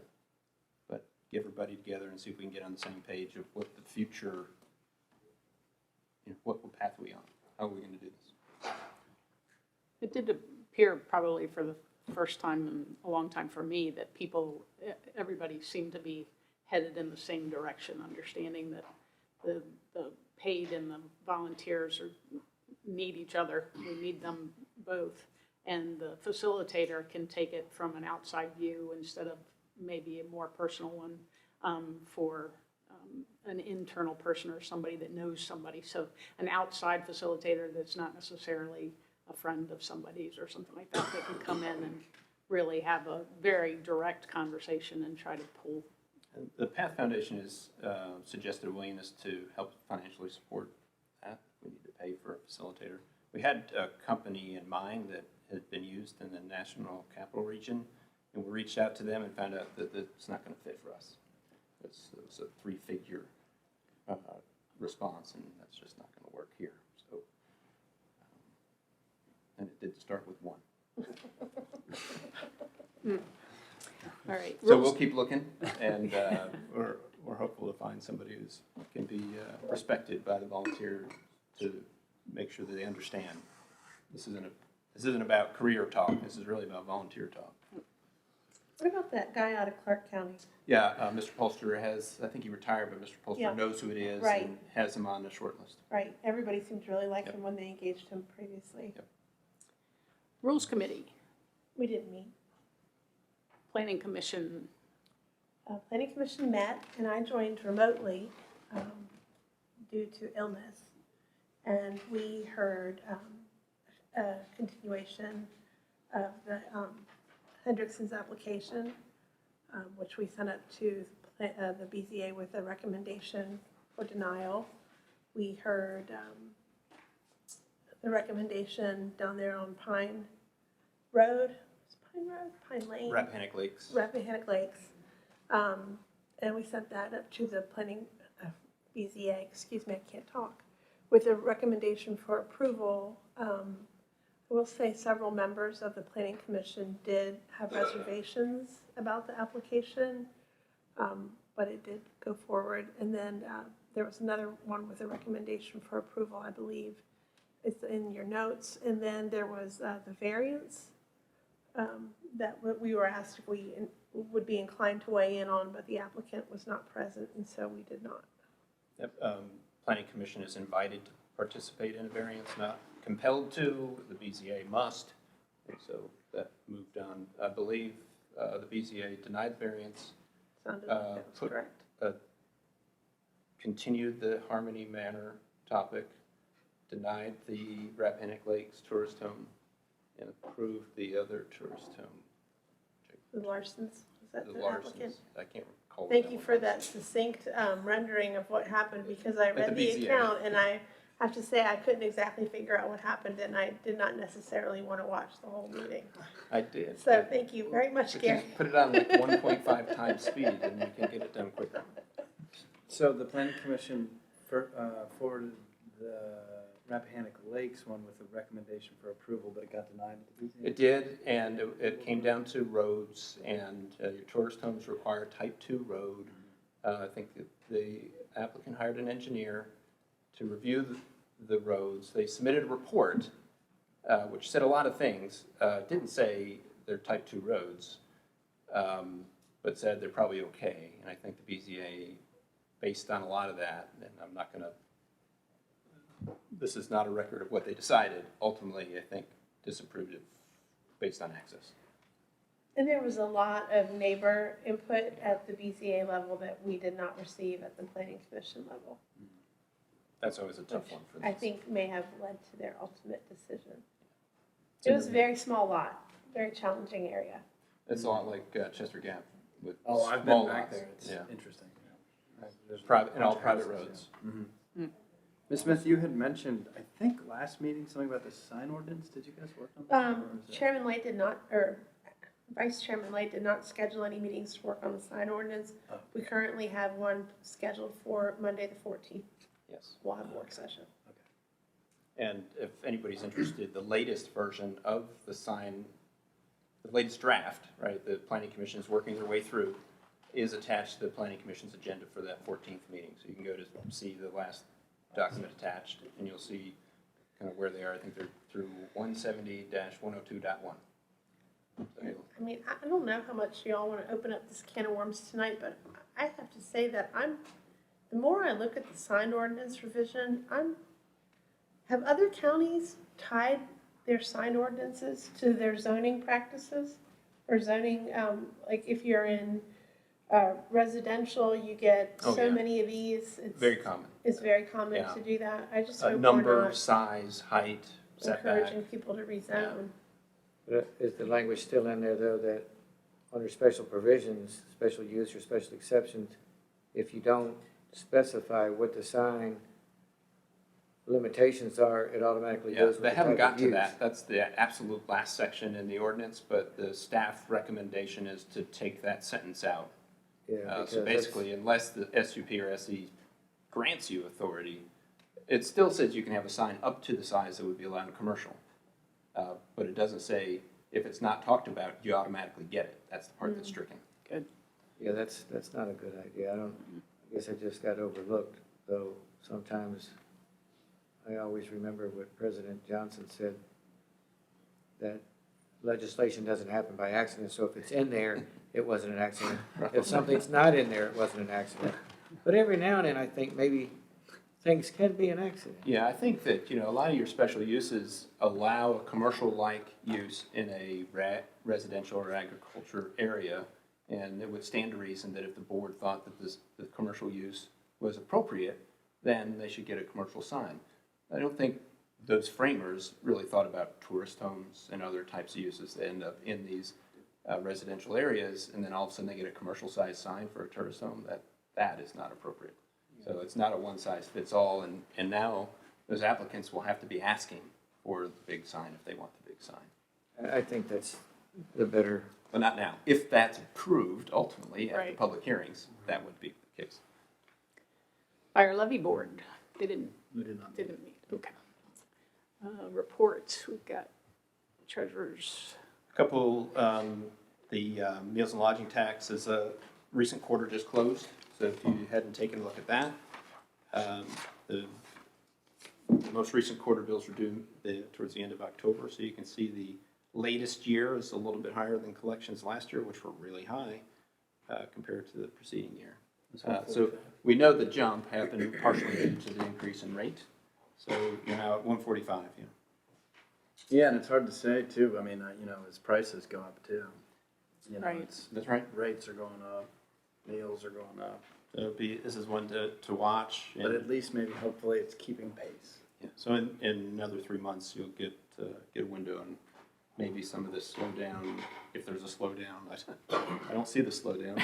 Definitely one in the housing market, so we'll see what happens. Your cash flow graph shows a drop. This is about the time of year we would expect that trough. We've had some weird things happen in the last couple of years with federal pandemic money, and so this is not that year, so I expect it'll probably go down again next month with some big expenditures. So still, obviously, a great position for the year. I don't know if you looked at the sales tax again, relatively strong month where you exceeded last year. Sounds good. So you're on target for your forecast for the budget. Excellent. That's great. Getting back to that, I think Mr. Carney alluded earlier that there was a strong meals and lodging tax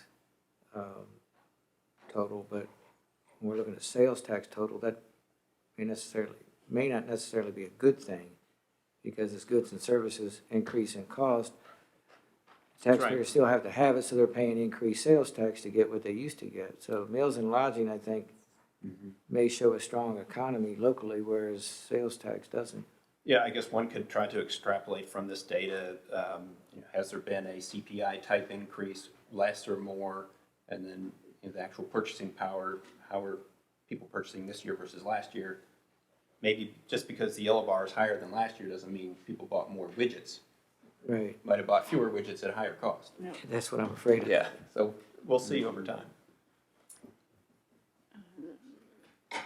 I don't think there's anything else that really needs to be. Terry, could you go back to meals and lodging tax?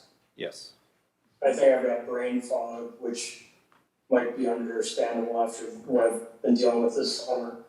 So, scrolling down the bottom, first quarter fiscal year 23 is 148.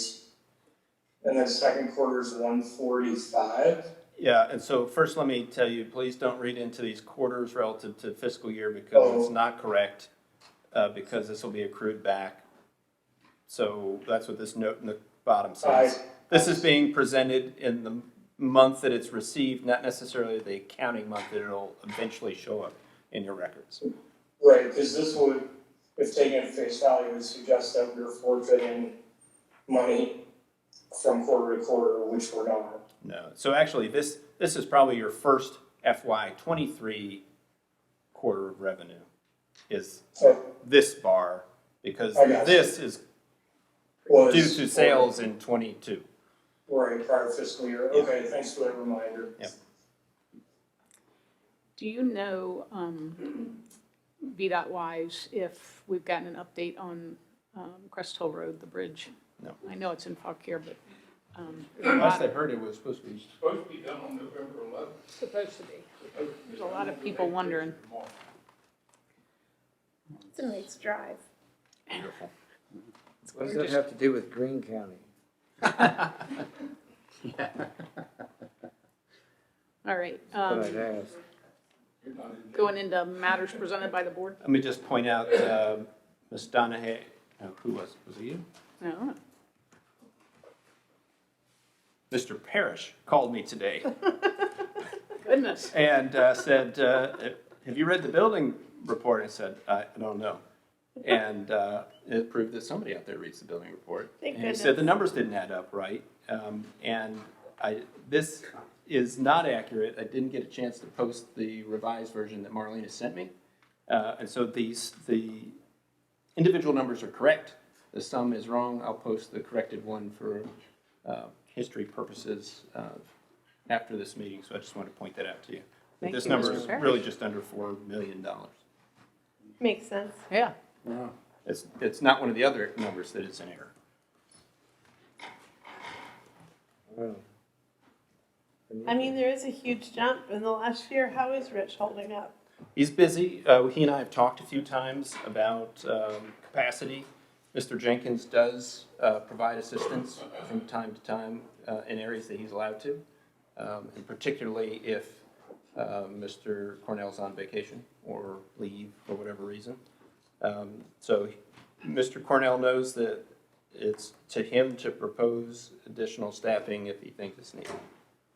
Right, and that's a tough proposal. And right because now? Right now, you don't know what's gonna go on with the housing market. The bubble could burst, and then you've got another employee on staff, and you don't have work for them. We would want to do it in some flexible way, and then you just have to find that person that can work in your flexible. Flexible. Sounds good. All right. Matters presented by the board. Mr. Frazier. Thank you, Madam Chair. I've noticed it myself numerous times, and I had a call about it. I don't know if you noticed going in to either Flatwoods or the county landfill, you're on a black piece of pavement, and the one on the other side of the road coming out of there is white with the road dust. And I'm just wondering if there might be some way that we can alleviate the concern that we may be breathing rock dust with all the traffic that's in and out of there. There might be some kind of way if we find a little bit of savings somewhere to maybe do a tar and chip. I think that's a big double-edged sword. We get a few potholes in there, and staff, asked for stone. I said, man, potholes aren't terrible. It slows people down an awful lot. And we have people go real fast at Amosville, and I would Well, maybe think we they would need go more much potholes. faster if we had tar and chip, which I don't think we want to do. We could do that and maybe go in with speed bumps or something like that. If we hard surfaced it, I would think we'd want speed bumps or something. I hadn't thought about that, but yeah, I mean, I was just thinking that there's probably a lot of rock dust around there for the employees to breathe all day. So many gravel roads, but it's something we. And the only other alternative is to wet it down occasionally. Maybe Yeah, we could use calcium that chloride or water that's in the pond to wet down the I driveway. don't think we're allowed to do that, sir. Well, you have to get caught in order. Just a thought. I Yeah. wouldn't wanna put speed bumps in with the way, I know certain times of year trucks come in there very heavy, and Oh, yeah. I don't, wouldn't want somebody maybe to hit a It's speed not, bump. it wouldn't be and- ideal. I don't think that's such a great idea. Anyway, I just thought I'd ask, since we were talking about BZA and different things, where is staff on the zoning ordinance amendments on special use, special exceptions? Yes, so we promised you to have a joint meeting in November. I've been in contact with the Berkeley group who are working on their task that is the roadmap, if you will, and to kind of restructure things, not change, but restructure things. And they have promised to get that back to me in the beginning of November, so that's now. So as soon as I get that, then I'll be able to confidently work with Michelle to schedule that joint meeting. Art and I will then be positioned to convey our part of that as well with the use table, and hopefully we'll have a productive meeting on that. Thank you. Ms. Smith? I know we had talked earlier this year about the quality of the public's experience in the planning and zoning office, and wanting to make sure that we were working as a board in a county to improve that experience.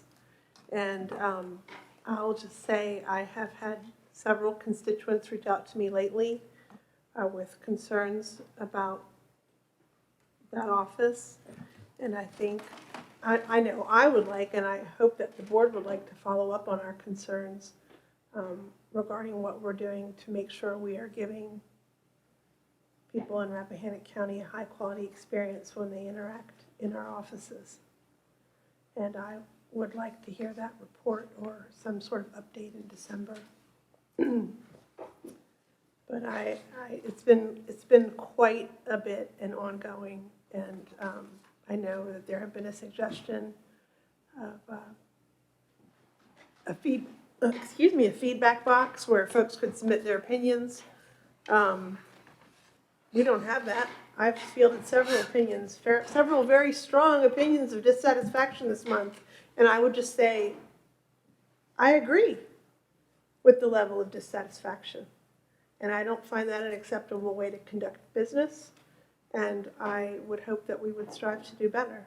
And I'm not targeting certain employees. I don't mean to talk about specific cases, but I think we all have agreed in the past that that is an area that needs improvement, and I hope that we will get an update in December. Other things to mention, I hope we're in the Christmas parade this year, from the sublime to the ridiculous.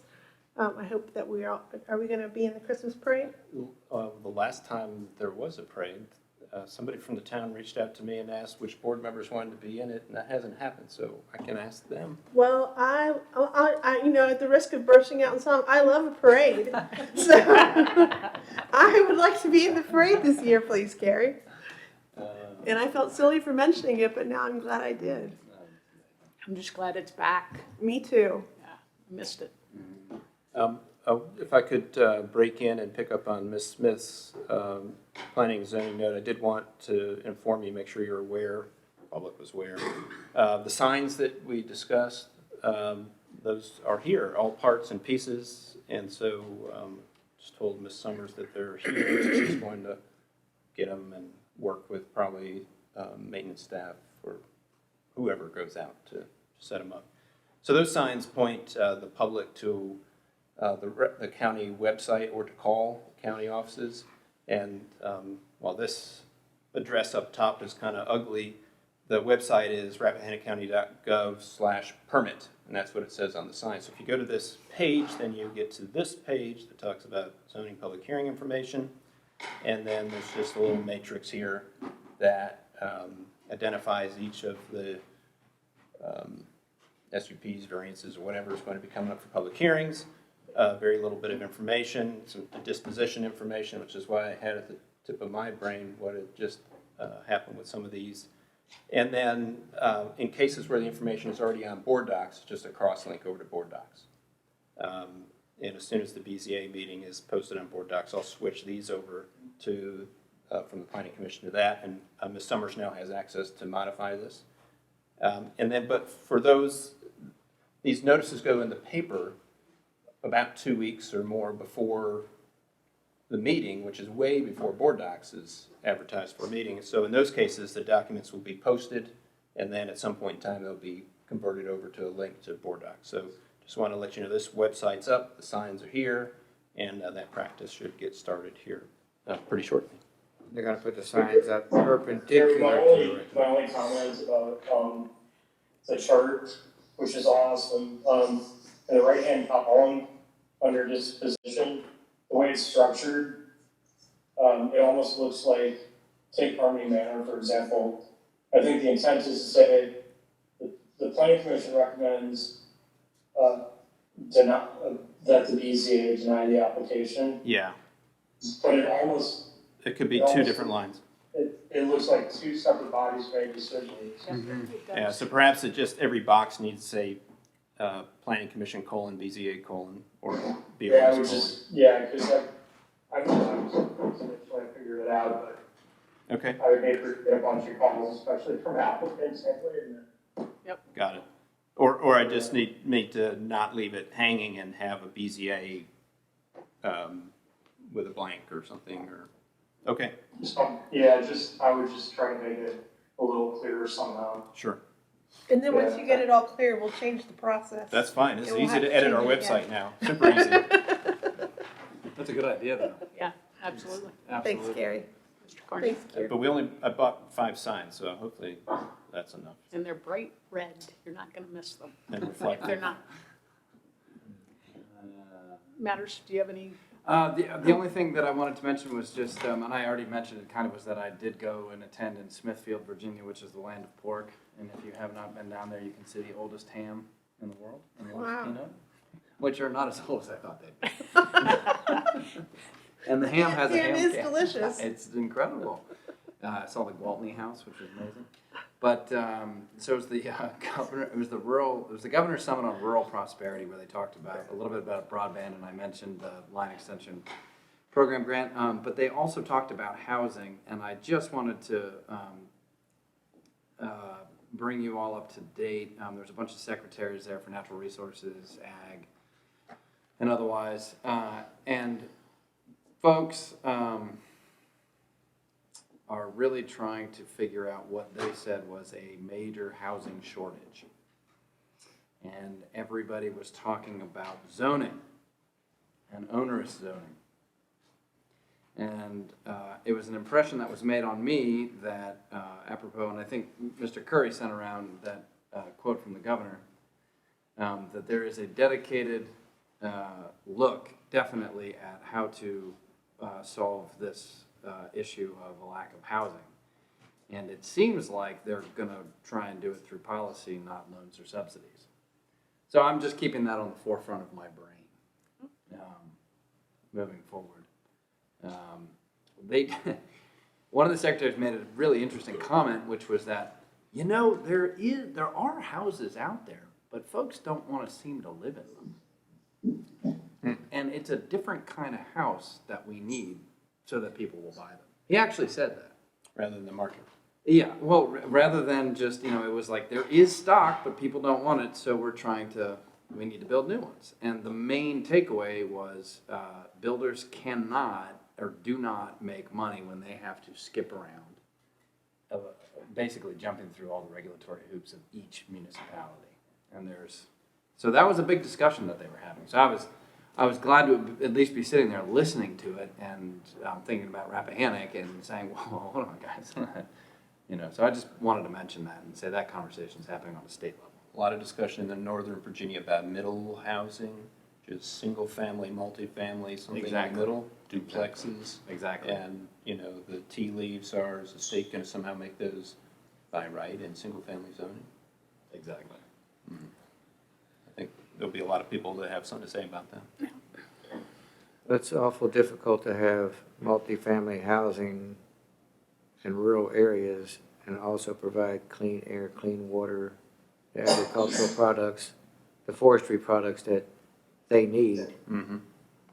You can't have both at the level that they're talking. Thank you for that. Mr. Whitson? Thanks. I just wanted to express my appreciation to all of you and to Mr. Curry, Ms. Jewell, for your flexibility in allowing me to participate electronically, and apologies for missing some meetings during the summer, and I hope to join you in person sooner rather than later. But thank you to everyone for accommodating me during what's been a pretty tough time, so thank you. Great to have you back. Yes, sir. Thank you. Of course. Good to have you back. The only thing I have is when we received the memorandum on the road standards and the application, it just goes back to zoning in general and complexity, and I don't think it's going to get easier for us, especially if the government's getting involved in our zoning later down the road. And so I'd love to be able to have particular items maybe in discussion where we, the board, make sure that we're all 100% understanding what this document means, and then make sure that the citizens understand kind of what the expectation is for them versus the county office. Do they need to hire a road person, or what is the clear expectation, no matter who you are and what your last name is, it shouldn't matter, consistency, and try to make sure that we can articulate that to the customer as well as possible. And that's obviously an in-depth 2-3 page memo. If any of you have questions about that, please reach out. If you want to have a future meeting, agenda topic targeted on any of that, to, I guess, make sure you fully help staff and the public understand whether the current board is aligned with the thinking of the board that framed the ordinances that walk out, that said it a certain way. We're welcome, happy to do that as well. It can come up in the context of zoning ordinance, subdivision ordinance modifications. It's not, in the grand scheme of things, it's not that far off of what I had experienced before. In my last community, it was actually more than 3 houses, and you're building the state standard because of issues that we have, like here in Chester Gap and Rappahannock Lakes, where you have these series of what are now substandard roads that are private. Many of the owners that live on them don't really understand what it means that they're private, that they have a responsibility. And so if you're going to gather multiple homes on a private lane, then it needs to be built to current state standards, which then would make it easily taken into the state system. I think many of those predated our current zoning ordinance. Yeah. And not being on the board that adopted the 86 with revisions to date ordinance, but coming in shortly thereafter and still being here, for lack of a better term. Present. The preference was that board saw that developers had to have strict regulations to go by to come in and develop Rappahannock County, whereas family division type of divisions or development of that nature had more leniency. And I think somewhere along the way that got lost, and we were just being very lenient in some areas, and we created a mess, all of us involved. But I don't think the framers, if you will, envisioned a situation where we have multiple commercial activities on these little private roads that are not up to these road standards that they adopted. Yeah, and then the state does you no favors by telling you you have no control over agritourism. Right. So it's just complications on complications. Mm-hmm. Yeah, that was an unforeseen monkey wrench. The only other thing I have is that we'll be attending the VACO conference in Richmond next week, and hopefully we'll keep our ears open on if there's any more on housing and zoning that we need to bring back. All right. I did want to let everyone know that I did attend the Blue Ridge Committee meeting in Standardsville on Friday, October 7th, and that was an interesting meeting. I don't think they've met since 2019. So I think you managed to attend one, Gary. Did you I attend did, one? I've attended some Celebrate Shenandoah meetings, which is Okay. a completely redundant second group that I think Okay. will never meet again. And it is sort of, that tone of meeting was exactly the same, which is that, hey, we haven't met in a while, and this is sort of what we worked on before, and what do y'all want to work on going forward? And it has to do with the commonalities of counties that border the park, and the opportunities and challenges that that presents, and what people want to work on and hear from their peers that are in the same circumstances. In particular, Ed Daly from Warren County brought up an interest in hearing how everyone would like to hear how everyone handles tourist home applications, because they're in the same boat that we are, where they have so many on an ongoing basis. That it's a real challenge to their housing market, it seems. So. Was there a robust discussion around that? Well, because it was just sort of a get to know you, because we hadn't met in so long, it was more just a, hey, what would you all be interested in talking to each other about or working on? Superintendent Kenny was there, and I did mention that we would most likely like to hear from him in the near future and review how the season went. He has acknowledged that he is present and will attend your December next meeting. So it was Unless always, something comes up. But. yeah, it was great to see, catch up with him and hear the experience of other counties that share our experience around the park. Excellent. Well, that would be really fascinating if that group offers some feedback, because I feel like, that's a place we're going with this. Yeah, I expect that we'll probably meet twice a year now, so it might be a good place to hear that. And also the other thing they talked about was the companies that furnish the conveniences through the park, and some of the challenges for housing their employees too. So that was an interesting thing to hear, because they do require a lot of employees to keep that going. Yeah. So I'll report back as things develop. Thank you. Motion to adjourn? I have a motion. Do I have a second? Second. Motion and a second. All those in favor say aye. Aye. Thank you, Mr. Whitson. Thank you, Mr. Whitson. Thank you. Thanks, all. everyone. Bye. Go to a volleyball game.